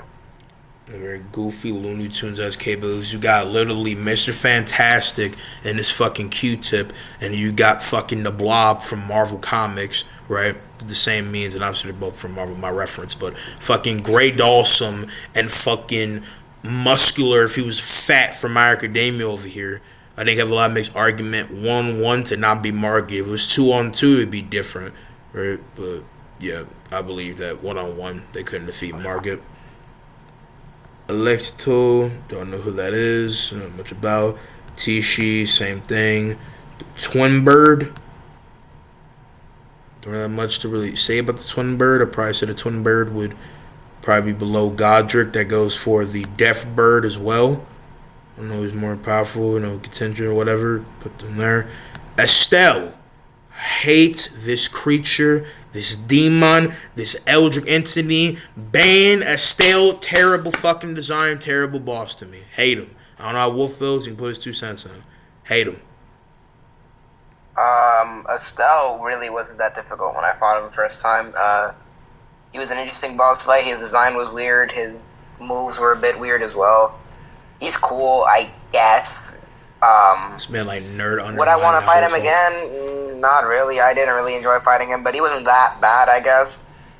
Now, as for power, I mean, he's a celestial object because he came crashing into the lands between after Radon couldn't hold back the stars anymore because he was dead. He's an abomination by all means, fugly motherfucker. Honestly, I think he's strong, yeah, but I really just don't know what to say about him. He's just there, and he's just shooting lasers and shit. It's weird. And he's weird. He looks weird as shit. Yeah, of course, the nigga look like an Anubis, but I love how, no offense, you kind of came and kind of nerd undermined. He wasn't really that difficult for me when I first fought him. Like, bro, come on. I'm playing with you, dogs. On real, gang. I mean, you're not wrong. That did sound like a nerd-ass argument, but still. No, joke side note, Astel was defeated by Radon, captured and contained. Obviously, when he died and wasn't home by the stars anymore, he crashed down. He's a star-scourged beast in his own right. And Estelle is able to create nebulas, crazy mixed matter of haxy things. I believe, depending on how you perceive, you think that, post-rock Radon could do the same matter of maneuvers that he did to be able to actually contain this fucking SCP creature. That possibly, right, that Radon, even with post-rot, stage 69 brain cancer, Radon will be over. But I believe that simply Radon, because no longer having the mindset for all his, different dank, crazy maneuvers, and obviously being, adept with his actual skill and maneuvers of hacks and actually using his versatility to a greater, unyielding extent, being the, famed, relentless, ferocious, red fame lion of Kaled, right? I feel like Estelle would be here, but Ronnie and everyone else just be too crazy with magic, and obviously because of their scaling chain, and one of them scaling to Radon when younger, and simple scan, I think he should be here. I feel like Wolf would agree. Fire Giant, fuck Fire Giant on down me, bro. Anyway, but Fire Giant, unfortunately, even though I do hate him, he doesn't mix skin. Granted, this is in base, right? Mixed with talking about him with the power of the Fell God, maybe, or a different form look, because I have 2 different mixed interpretations for I'm going to do this. So we're going to say this is Fire Giant, not just of being based, but with the case of also the power of an outer god. And I believe, even though the Fell God, the fire outer god, the power to the case of, the forge of, the Fire Giants, a being that just as much as other outer gods is a threat to not just the earth tree, but the core life of the lands between, is very powerful. But with that being said, even with having, power of the fuel to the fire of the forge, right? Full encompassing his legacy's power, with again the fire of the Fire Giants from the forge, I believe that with what he utilized, and just looking at gameplay, the Fire Giant is definitely one undoubtedly powerful motherfucker. And I think base Rykard, Fire Giant is over. But against Rykard, it's a contention fight. I know some people think that he could beat Rykard, but I believe that Rykard would all around defeat Fire Giant. But it's an argument that none of his fire will work on him. So I'm going to be honest, I know some people might not like this, and I hate Fire Giant. I really fucking do. But I can't deny him his power scale. I think he's over Rykard. Everyone else beats him. What about you, June? I agree with it, unfortunately. Yeah, as much as I hate him. Yeah, undoubtedly piece of shit. In all his different tactics, man, doing a barrel roll while being fucking 50 feet plus. Nigga, no. Stop being a fucking baby. This man rolling around like he's a fucking pig and shit. Fat fucking Doba. I hate him, bro, so much. Horrid design. Please, in every case of the way, go die like your ancestors, you fucking Papega. Bitch, bro. How do you have a beard on your fucking belly button? You fucking snail of a creature. Joke aside though, but yeah, that's what, Wolf thinks, Joel. But with this being said, I wonder who just joined in. We're first talking about the case of Elder got here. Big Jensen. I feel like he got something big to say, y'all. I think I'm about to be pumping his big 2 cents. Can't wait to go and hear some racism. Joke aside though. For the first time, we're talking about Elder God. Okay, man, just folded. It's crazy. Yeah, for the first time talking. What about? I do not know. It's Jensen, bro. Crackhead. For the first time, we're talking about an outer god, and reasonably so. I believe the Fel God as an outer god, and most importantly, being the fuel to the fire of the forge, all different credit of being right. That he reasonably should be here. Self-explanatory of being beyond any general mortal's qualification, right?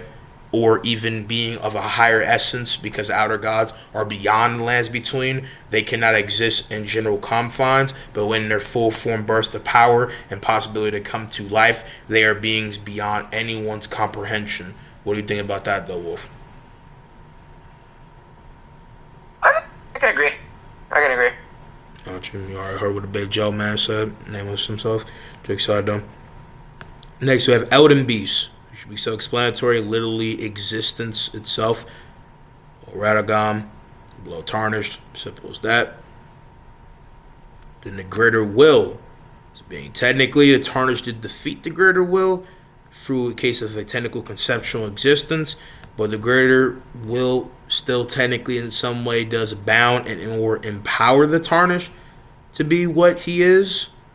Because the Tarnish's powers does come in some way from the greater will. We're talking about in the credit of, him being, unkillable, ancestral vigor to be alive and standing. And I would say that reasonably so, you have a mixed perception to say that, as a outer god, right? And you could, switch the outer god's mixed perception. Because I feel like mixed talk of like death and death as an outer god itself, Malekith personifies that. And that was one of the key factors to be able to take out Elden Beast, even his mixed gameplay, because being holy magic, it does not affect Elden Beast or Radagon the same, even if it does, proc that can be here. Or if you think, because of the stand of Ronnie, the outer god should be below, I feel like the outer god should be, because of the fact of being, outer god by default, aka the greater will, but I'll just, keep pronouncing this outer god as. I believe that, greater will is beyond all different qualms of these people's, not just reality, but in power scope, obviously. So with that being said, this outer god, like the greater will, reasonably saying, being a whole different stand and power, not just from that, but it's the fact that the greater will is always famed for being a being of highest benevolent, being one of the different ties of the Trinity and an Abrahamic faith way. So yeah, that's how I feel. Taking you Wolf agree. Yeah. I agree with that. Yeah. Frenzied flame outer god, being to be beyond the greater will, so explanatory, full form. There you go. Then you have formless mother, outer god, same thing. It's empowered to all different type of different monstrosities and aspects of that, right? There you go. Be right up there. And rot, same thing.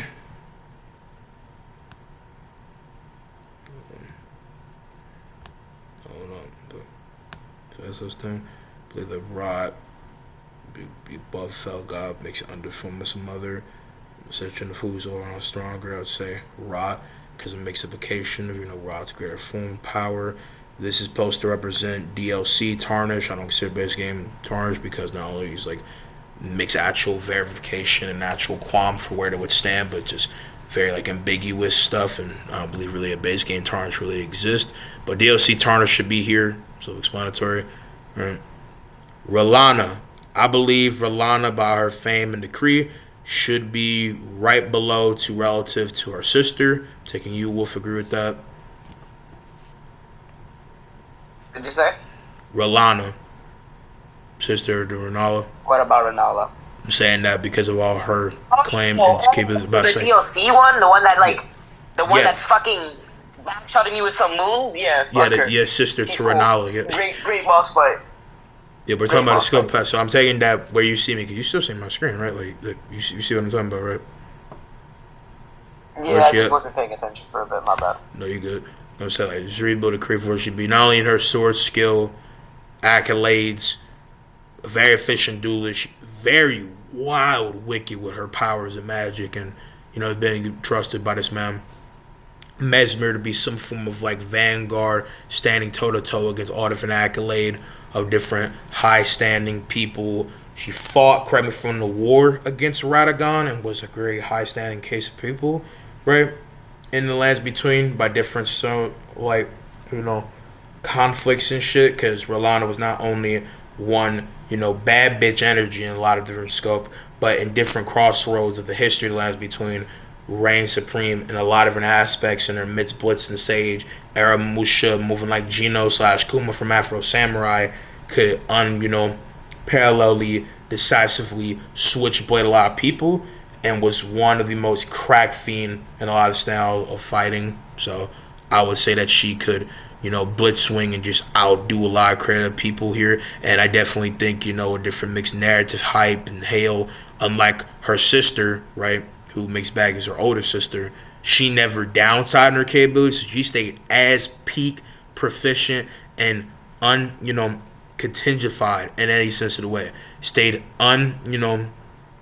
bested and was pulled in all different level of like the most crazy fame regard shit like none other to be seen. So even though I think like a crazy interesting fight between her and Melania, Morgott, and even Godfrey himself would be crazy, I just believe all her hacks would give her way more better advantage to break people down and pressure them to get a full, easy, decisive win, right? I mean, Shawty moved like a case of a Power Ranger, right? She would just saber through these niggas, right?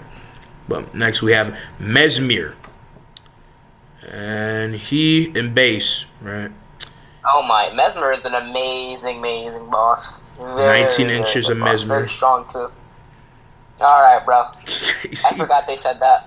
Crazy. It's an official post. I forgot about that. Crazy. Why did they say that? Because they wanted to go and match the level of weirdness with the 19 inches of venom. Anyway, nah. With that being said, I think Mesmer in base is reasonable argument to say that he is over Moog and Morgott. I know some people have a lot of a mixed interpretation about Mesmer, and I feel like there's a lot of understandableness to say about him, but some people try like overrank his like regards of standing. Don't get it twisted. He's the only demigod mixed bag here, except for Melania, to really say has a capability to be a threat in a grand scope to the core fundamental case of like life of the lands between, but it's the fact that everybody scales to the same ethics of like what he's able to do with his flame. His flame not only torched a great deal of a place that was a part of the lands between, the land of shadow, he was able to go about entirely annihilating a way to fuel life in the lands between, even though it still does have its shed of light. The earth tree in the land of shadow still promises life, so he didn't entirely wreck life itself. He didn't leave the earth tree the same way that the earth tree in the mainland lands between was left or is left, depending on your ending. So with that being said, in all grand scope, that right there proves the exact perspective of like not only is his fire, his hacks, his skill crazy. He's the Frieza of the verse. But I believe that he's very much powerful. He has reasonable accolade and is one of the most powerful children of Queen America. And depending on how you proceed, because this is where we get into a contingent fight, who's stronger, Godwin or Mesmer in base? I believe it depends on who you really believe is strongest. Because arguably, Mesmer is the only asexual child between Queen America, right? And mixed bag, depending on how you perceive in a kind of weird trippy way, not necessarily like an asexual mixed matter of creation, but some different lives of different like redhead mixed bag characters as well, in the way that they are being uniquely byproduct of Radagon, that reasonably right that depending on how you perceive, Mesmer could be just a singular child of Queen America, or being Radagon, right? I would reasonably say that Mesmer, child of Queen America and Radagon, has just as much type of title to say that he's the greatest demigod to child on the same like sense of like fame and accolade just as much as Godwin. So in my opinion, I think Godwin is over because his statements have a lot more credence. But there are some arguments on like who's stronger, Godwin or Mesmer. How do you feel, Wolf? Though Godwin. Wait, I heard Mesmer, but did I hear the second name? yeah. So who do you think will win, Godwin or Mesmer? Who do you think is over? Because I feel like Mesmer is below Godwin. Ooh. I agree with that, actually. I feel like Mesmer is below Godwin.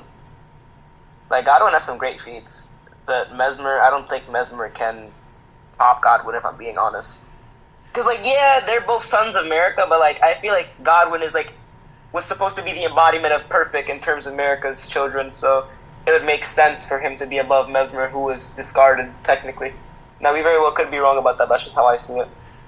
Reason more for that. Now, with the abysmal that's supposed to be there, the Absol Serpent or Serpent form that came 19 inches, I believe that started in Godwin, but that's when Mesmer stops. I just think Mesmer gets one uppy. We did not see the greatest, most stupendous showcasing of this shit. His fire most likely gets extended. He gets a lot more crazy with his incendiary shit. And the snake shape shifting and causality manipulation himself is very crazy, but I'm gonna be honest. I know some people try to like say that like because of his Invisible Serpent, like he should be like up here. But I'm gonna be honest. I don't really see real credence in that. Like I know some people have like said that it would be like somehow wanking and like undermining, you know, in some way, this man Mesmer on two sides of the argument to say that he is up there and like creative potential, but at the same time saying he's not truly real credence to be there. I think it's a middle ground between he much is very much one of the more powerful demigods, but he doesn't have the same matter of feats, claim, stance, and or scaling to really be to these greater merit. And I just feel like what we actually have seen, the viability of him actually being of this greater height is not that so much audaciously different to where these people, pre-Rot Radon, Prime Radon, Malay, and everyone else can't find ways to get around. They face as much greater claim people. They have ridiculous hacks of the same measure. They have very powerful standing. I believe Godfrey, because of fighting with Mesmer, but the fact that he did a lot more, suffice to say, distinctful shit. And, you know, the entire genocide of the fire giants, the war against the giants, that he has every credibility to be better. And I know some people have argued, okay, who's better, Mesmer or Godfrey? I believe Godfrey is better for multiple reasons. Not only because of the fact that Queen America additionally charged him with making that be the case, and Mesmer more or less tagged along because he wanted to test his fire against the famed fire giants. But Godfrey is the one that laid a lot of the smackdown, and you can't perceive what the fire giants look like to be Mesmer, and I'm not saying you're wrong, but I believe that Godfrey put in more work by all different accounts, by all different showcases. Godfrey has better narrative arguments, he has better statements, he has better feats, he has better accolades, and I believe there's no way in hell that he's beating Horaloo Godfrey. It's no. Like I believe this is a solid standing for what it should be. I believe this is very consistent. I think this is very rationable. And I feel like it's the most concrete creative scaling that you can put him as, because any other scaling is basically whoppy do wank. But to be fair, you could argue that because of his station, you could put him at this form here, but I believe this is a solid placement for him for where he could be. I think he would be able to get these people a fight. I don't think he's going to beat them. But how do you feel, Sky? I can agree with it. Honestly, you make some solid points. I agree. Mikola, if you try to go and get in the same argument with Godric, the demigod stand, then he should be up in here. But I believe that just from what's showcased, he has mixed questioning to / no scaling. Now I know some people talk about, oh, what about his, mental hacks? What about his, mental molestation? What about his, way to be able to bend minds to his whim on some Purple Man from Marvel shit? Yes, there is a character named Purple Man from Marvel Comics. The thing is that we don't exactly know how the all mixed credit that works. What were you saying? I was gonna say there's a dude named Mr. Terrific in fucking DC, so I'm not surprised. Being the point, but be for Mr. Terrific is the GOAT. But joke aside though, like, we don't know how that works with Mikola being able to control people's minds. This is kind of headcanon, but I wouldn't be surprised that the only way he's able to, change people's mind and pretty much charm them and fill them with, voidless compassion is if they have the same manner of mindset with him. It's not like Queen Bee from DC Comics where it's about attraction, because by all accounts, I don't exactly know if Radahn is like gay, straight, bisexual, doesn't matter, so the GOAT. But I don't know if Radahn had any possible attraction to men or even Mikola. Like, from all accounts, Radahn had no interest or any conversation, any lore talking about, because remember, all the demigods met up before. Like, they all know of each other's existence, right? And they were all at that council with Godwin. There's no talk about Radahn having any interest in Godwin or even Melania like that. So there's no conversation. Obviously, they're siblings, right? But obviously, this is a pantheon that kind of talks about mixed bag incest, and this has been an iconic thing, unfortunately, across multiple pantheons, not just like in mixed bag, mainline fiction, but, mixed perception, different, times of religion. But we're not going to get into that. Like, the point is like, I just don't see no credence for, like, just because he's able to charm people in random form and random sick, like, connection to them by mixed spirit or mental, that he could just snare everybody. Because you really think that Mikola just speaks and everyone just bends to his knee? Well, see what we're going to do with this? Here we go. Diddy Mikola. Here we go. Because, listen, the Tarnish was able to push past his charm, even though he can be charmed, right? And it's mixed everyone else. And there's so many people here that, like, mixed mentally shouldn't be able to be charmed. Like, how is Mikola charming Estelle? How is Mikola charming Malekith? How? He's not. I don't think he can't, I'm pretty sure. That's dumb. So, yeah, I'm going to be honest, like, I don't really see a lot of strong sense to really say where he could be. Don't get it twisted. There's mixed matter for, the merit of him being somewhat of a dangerous demigod to maybe stamp him as being decent ground, like here and shit. But I believe that there's not really real verdict and real rationalization from the by all different concept truly be up here in Adam, because of the fact that Mikola doesn't have any true demonstrations to be able to do anything at greater pool. Because really, he only got to greater powerful stand when he became a god. God Mikola is different. Base Mikola is a different story because he just simply doesn't have anything to really validate him being something stronger. Godhood Mikola, because being a god and amping Radahn, I believe is soundly, reasonably above mixed bag, his promised consort. Now, I don't believe he beats, Melania for multiple creative mixed reasons, and I already explained my opinion about why I believe Goddess Rock Melania is over, Amp Radahn, even though I believe that they're probably the most close fight in all of Elden Ring. They're probably the most, like, second besides, Melania versus Radahn and base, debated topic, right? And I don't know about, Wolf's opinion about that fight. He can bring his 2 sons, but I believe Godhood Mikola is different. Not only God essence, standing in power, but other shit. Now, why even him being a god is not over Malekith is because you're a god by default does not make you more better. Because mixed perception, we have Radagon here, who is mixed counting of being mixed tide of being a mortal or demigod that has a great flow of godly essence to give him the promise of being not only even in a mortal looking state, just as much as America, be a whole new level of booming different power. As like I talked about before, Radagon is the famed, red scarlet Zeus of the lands between. So yeah, like I believe that already, indefinite stamps that. Say Trina, really just offer Mikola as a fucking flower, nothing more. Lita.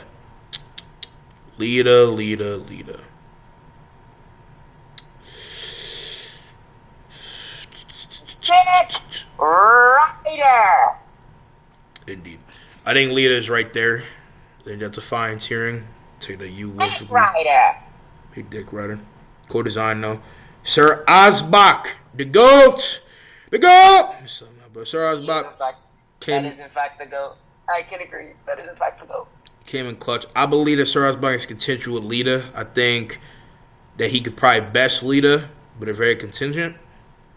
I think Sir Asbach can be reasonably right here. I don't need to beat Bernal for obvious reasons, but I think Sir Asbach's right there. Tiller, I'm sorry, bro. By yourself, this nigga's cheeks. This nigga's ass. This nigga's not good. Duller guy with the poisons. Cheeks. Oh, he's ass. Yeah, but terrible. By himself, he's fucking shit. Yeah, cheeks. Sorry. Freya. believe is about Atleta, but because of her magic, could be a mixed contingent fight. She did fight alongside Radon. Granted, we know exactly the full context and or time of that. But the Red Fam, Lioness, say, is right there. Dryleaf Dane. Corny ass name. No rhyme, no flame. I think Dryleaf Dane. It's probably like fucking Overragier or something, bro. Like, that's the best way I would say credibly he could be. Horn Sense. Ooh. Below Sir Gideon. Bro, yeah. More. Great offensive dude, but I think that with his armor and durability, probably could push through Sir Gideon and be right there. But I think everyone else, so they actually have a lot of skill, tricks, and all that type of shit up their sleeve that could just body him. Yeah, it's a fine placement. What do you think about this so far, Wolf? I'm agreeing. I agree, low-key. Death Knight. Too much thankfully from this person, so reasonably question marks, no scaling. Romina, I haven't seen that much lore to really say that much distinctly out from her. If you think because she has Scarlet Rot and all that type of shit, I'm gonna be honest, like just boss-wise and what she was able to do, I'll be honest with that Rot, I think Romania... Ooh. Romania's good. Ooh. I think she could be right there. Do But we she's agree with also that? really annoying. Yeah.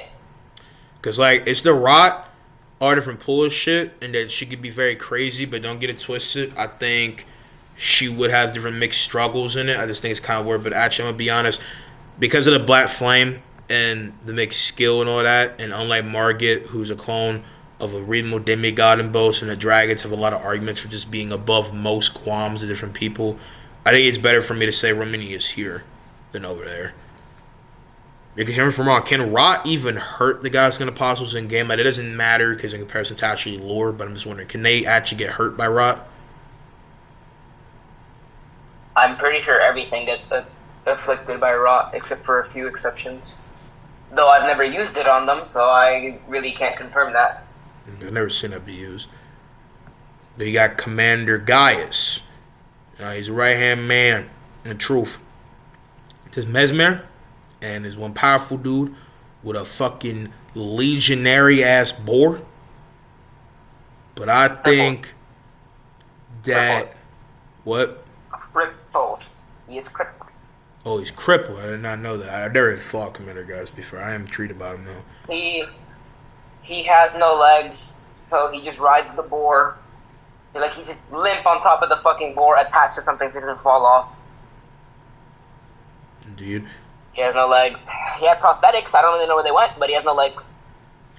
And he has a wife, apparently. I think, at least. There are origin for why and how he lost his legs?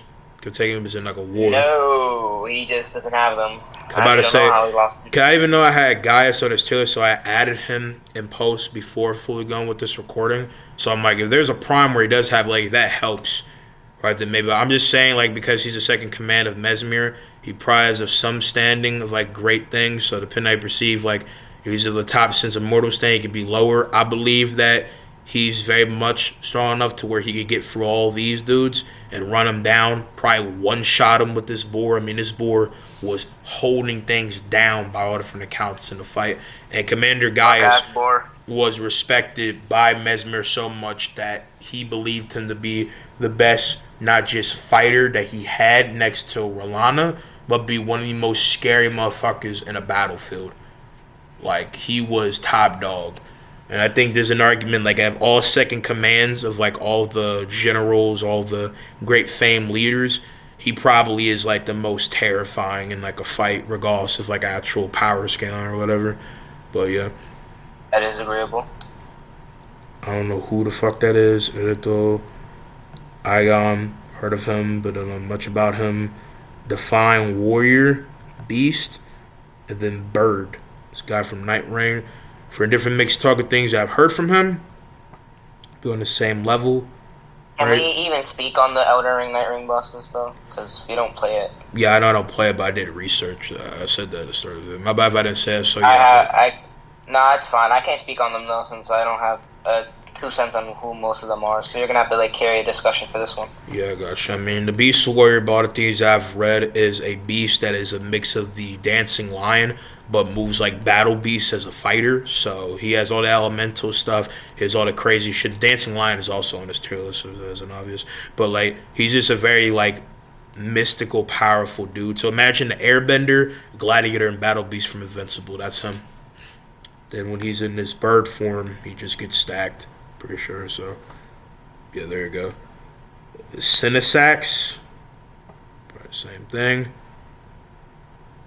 Bale, curse you, Bale. This is out of prime, by the way. Egon is the goat. Egon is the goat. Hold on, wait a minute. Did I just skip Egon? Hold on. I'm sorry. Yeah, Egon. Here he is. Egon. Where Egon at? Egon. Egon is the goat. Right, for a second, you guys have to go and forgive me. I thought that this was Aegon, but in a different look, right? That I don't know of. I thought it was going to be the cripple version. This is in his prime, right? So this is when he's able. So my bad. Aegon, not different form of, Aegon, right? I maybe a nigga almost said, because I don't know that's even what I said, right? Because I'm fast-paced speaking, even though I'm touch proper slices, be able to do this, you know what I'm saying? But besides that, right? Like, so we put Aegon, Egon, doesn't make a difference. I would say that from him even being able to try to stand to Bale, even if obviously it's a gameplay mixed thing, realistically no one should be able to comprehend Bale. That's why I'm going to leave Bale, obviously. I have a place to go and put another person to me, definitely demigods, unironically just going to be Beast Clergyman. It's his title's sake, right? But, yeah, like, Egon, because of all his mixed stance and in his prime and different talk, I believe could be right there with Alexander or above. I think Egon should be right there. Bale, though, should be self-explanatory. I think he's just under Placido Sachs. I think not only because of the fact he did give him a form of like a challenge, the fact that Bale was just as much a ferocious, crazed, animalistic demon, this whole different level of crazed demon, the most terrifying dragon next to Placido Sachs, the dread, the most dreadful, the most archaic, the most crash course for devastation, desolation. I don't discriminate, I eliminate. The Mike Tyson of dragons reasonably should be here. Curse you, babe! You know what I'm saying? I don't know who this shawty is. I agree. What's her name? Her name is Nanaya. Whoever this is, you see her right here. I gotta zoom in. Where's she at? My at the top of question mark / no. It's tweaking! Holy fuck. Alright, whatever. Yeah, this shawty. I don't really know her either, low key. Yeah, about to say, I was about to say her name for a second. It'll get her talk. But Midra, failed frenzied flame lord. I think reasonably, even though utilize frenzied flame, mixed essence of him, and very interesting, has a mixed talk to be had. So here's the thing, I'm not gonna leave him here most likely. I'm just trying to unravel my thoughts, because someone asked me about where was Midra in the last tier list, why didn't I put him there? And obviously you can say something about a lot of people I put here. I went all out with this tier list. This tier list is way longer than any of the tier lists I ever did, because it's that kind of funny thing that my Elden Ring tier list stuff never went an hour. This video is probably pushing almost 2 hours, I'm not gonna lie.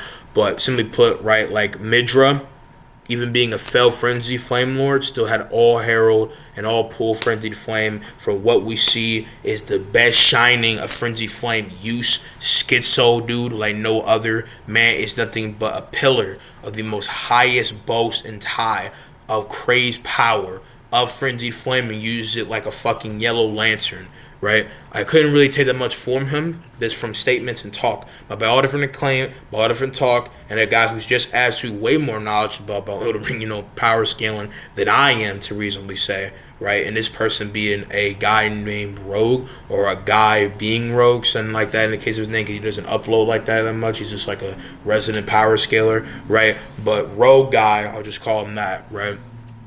About how he's appeared in multiple talks and scaling different form of different research that I've done to be one surprisingly prevalent, terrifying dude. He's one of the most nefarious usages of frenzied flame, and could barrel a lot of niggas in a whole different level of hellish hate because of it. Even with that being said, the Tarnished defeated him arguably without any true credit of using frenzied flame or combatant, and you're always being proc/induced with frenzied flame, and frenzied flame is truly destined death, right? Because destined death, by the aspect of what it is in some credit of being case of truly conceptual ratio, but it technically isn't on the same level as this. To kind of explain the differentiation, Malekith with destined death or any other person who uses destined death, iconically, the Tarnish will be popping out the Black Blade like no other. I hear clocking it out like it's a motherfucking rocket launcher, but basically he got a nuke literally with his two hands. But in the case of destined death, it causes a great ooze, a great decay, desolation, and distraught to the soul and all credit of your being that wipes you off the face of the earth. But it's a conventional wipe off the senses. It's not the same aspect of conceptual erasure, and technically there are different levels of conceptual erasure. Imagine what Malekith is doing is the destruction of you on all physical notice. The mind, which is mixed bag physical, in the case of your physicality, Malekith wipes that off. And no other person can combat that usually. Unless they're way greater high standing and power, fast, or where the fuck, or can't even be affected. Midra, Frenzied Flame, destroys you on all qualifications of the mind, body, and soul. He fucking force defeats you. He atomizes you. He knows your existence. That is why Frenzied Flame is so crazy. Frenzied Flame is powerful as fuck. And Midra is a lower stand lord than, like, for instance, the Tarnished, as Chaos Incarnate, but is ridiculously powerful. So in my opinion, you could put him right up there. He on the same level. But the Tarnished did defeat him without that. So unless you think the Tarnished is over Rani as a goddess, which I don't entirely agree with, again, the case of what's by showcasing of her ending, and as well tied as well with all the narrative statement and confines of what she is in power, and the fact that even though you can mix debate this, reasonably all gods in comparison to their consort are by all reasonable rightfulness and stances of power and acclaim way more powerful. So I don't really see a reason why the Tarnished could be over Rani in godhood, when in reality the only way is if he would ascend to different godlike stand, which was when he becomes the Lord of Chaos. As when she becomes a god, she is pretty much omniscient, right? She basically pulls a Dark Manhattan on the lands between. I would say Midra is reasonable to be so ridiculously powerful that he's over Prime Placidusax. But I think Radagon and Elden Beast have so many arguments of being more powerful. Not only because Radagon is, being controlled by the greater will, is a being of a whole different higher stand, being of the most wacky record of demolishing power against anyone. Not only from his speed, craze hacks, he has way more fling of different shit for his Zeus RDK abilities, and the fact that again it's the greater will. But Elden Beast is just existence himself, and to fight Elden Beast, you would have to be in a plane that would probably entirely know Midra, because Midra is, corrupted and entirely, the avatar of Frenzied Flame. He personifies it. He is the antithesis, the grand scope, echelon of all the different wacky, ridiculous, power of the Frenzied Flame. But he is still in mortal confines. You know what I'm saying? And even though those mortal confines are of all different mixed things, and I know that I'm kind of yapping a lot, but I'm just really trying to explain, because some niggas really argue to death about Midra, is that I don't see any way Midra could conceive, even thought, with fighting Elden Beast. I have him over people that can exist without time. That's because of Frenzied Flame. Frenzied Flame, unless it's the outer god that exists beyond reality, being beyond time does not mean beyond reality on the same cosmology. Elden Beast took the Tarnished to a thing that literally is beyond the lands between. Fighting someone that doesn't need time to exist is two different things from fighting a being that doesn't exist in the same universe. How is Midra gonna fight the Elden Beast? I want to know. I'm taking Wolf agrees, but I just hope I've made my point clear. Oh yeah, definitely. After all that, yeah, you definitely did. Yeah, really good point.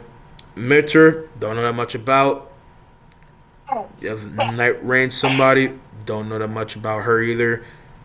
Wilder, other things I've heard. Uh, might have to leave the call early since I do have to start preparing because church is around the corner. But understandable. We are getting close to done, so hoping I could just speed run this. You know what I'm saying? We've been doing it for a minute, but reason we about to be done, right? Waters there, Duches, don't know that much about, right? Got Recluse, Recluse, Guardian, same thing. Like a great deal of these people I do not know. I've seen different looks from, right? But I don't know that much all about, right? But the games, but I've seen just the more higher people. I've looked into, the top of the power scheme and all these people. Gladius, don't know. Adel, don't know. Person, don't know. Gnoster, her being similar equivalent to Astel as being an outer worldly being that has only been able to be contained by a higher form prevalent being, so you guys could argue about that. Then Libra, I do not know that much about. Google, don't know much about. Kligo, don't know much about. Lister, same thing. Players, shouldn't be in conversation. Damon, Mercury, same thing. Just a bunch of shit I don't know these to talk about, and everybody wondering why I don't want to play Elden Ring Night Rim or why I just haven't, right? I talked about it before on stream and not, but simply put, Elden Ring is not the most peaceful game for me to really care about and play. Again, right? If you're not fuck with it, the Elden Ring DLC showcase a great deal more of my problems, with the reason why I'm not the biggest fan, grandstand of Elden Ring. I do have great likeness and love for it, but I'm not about to go for a whole new resurge of cancer, especially when I have no real tie or sensitive, to really want to keep playing it, because I fuck with Elden Ring a lot. I give it, regardless of being big critiquable, an 8 out of 10 plus. But there's a lot of reasons why I just do not give a fuck for this game in the grand scope, because the game does not seem to care itself with really having purpose in mind for the player beyond just the thrill of basically becoming the victim to really care for it, in my opinion, regardless of visuals or shit. I'm not about to go on a tangent because my boy Wolf, but as well, like, no one cares. Simply put, like, I really care less, especially if, like, there's no real actual nuance with a story like this that really has me recaptured into the world, especially because I don't care, right? But next we have the Fire Giant King. Should be self-explanatory, right? A powerful individual that would just be over the Fire Giant himself. Granted, this Fire Giant King had different acclaim of being able to utilize the power of the, fell god way more better than his possible late son, the Fire Giant, if you believe that theory. But I don't believe that's beating Radon because of multiple other reasons. You have the Star Scourge Beast, should be on the same level as these two, right? I believe. Then you have this man Blackguard, who I believe himself is not even that much of anything, to be honest. I believe he's there. Dung Ether Tarnished, who I know is not that distinct, right? But, because he's tarnished, probably put him right there. Somewhere else, you have the Wolf of Radagon. Probably would just put, like, above everybody else at a general level, right? Understand? The Dancing Lion. Put very much up one and above. That makes argument to be maybe over Godric. Probably like, yeah, right there. This Gaius. The Golden Hippo. Fat bitch. Probably put over Dancing Lion. But you have Nefeli Giat, Nefeli Lu, you know what I'm saying? Form on one, I believe.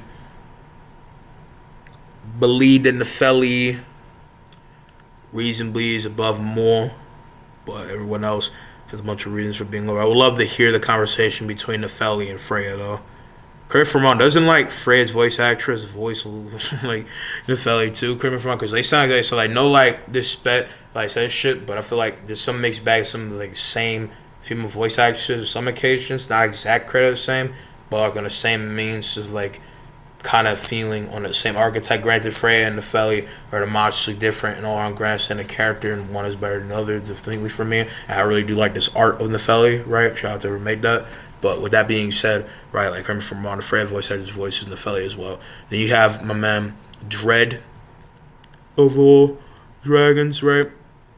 In his prime. Big Bale, demonic storming dragon. I believe he reasonably should be on the same scope of Placidusax, or enough said in that case, right? Bell Dread in his prime. You have Margit Clone, super speed running this, and arguably Gyarados could do that, but you know, so much more nuance. And at the same time, like these are pretty simply said, right? Like not much to really say. But I believe that the second Margit Clone is over the first one. That's the one outside of Lindell. Clone of Godfrey. Such how you feel like how strong Morgott made the clone of Godfrey. He could be just as strong as Godfrey. He has his 2 started acts, but I believe that, you know, because he's a clone, that you just, you know, let's put him right here. Right? Then you have Moog with his clone. And I would say this Moog should be under Margit. Then finally, the Glowmite Queen has Destined Death and was a challenge to this man, the Beast Clergyman, Malekith. Reasonably should be here. She not only has Black Flame, all the powers and capabilities of the Apostle, but as well a sick-ass blade, and arguably at a different point had not entirely used Destined Death to its most crazed regard, but was definitely a menace mixed bag with it, and had reposing stand and was one of the most prominent queens and threats to the lands between. So there we go. That is my entire Elden Ring tier list from bottom to start. You know what I'm saying? This was very crazy, but we're missing somebody. Hold up. From bottom to top, who's the strongest of them all? You already know, boy. You already know, baby. Well, you already know what it is, baby. The strongest Elden Ring character, Soldier of Godric. You already know. That's it. That's the end of this video. Absolutely. Definitive tier list. Right there. Yep, that's the peak. Yeah, that is the peak right there. Indeed, bro. Anyway, no, it's going to be it. I appreciate Wolf for being one people to go and join, and also shout out to Jensen, I guess, for coming in just to be, you know, schizo. But yeah, that's it. You got to go to church. Appreciate you for joining in. If you guys disagree anything on this territory, already know beforehand, like I said before, RP King 224 is my, you know, Discord. We're going to have a conversation. You know, get educated. You try to educate me, give me perspective, whatever the case may be. We have a cohesive debate. Regardless, though, shout out to Wolf. I'm going to see you guys in the next one. Peace out, my army. You got anything you want to say before I end this? Alrighty. I'm going to head out now. Alright, peace, man. Love you. Normal. Peace out, mommy. Love y'all.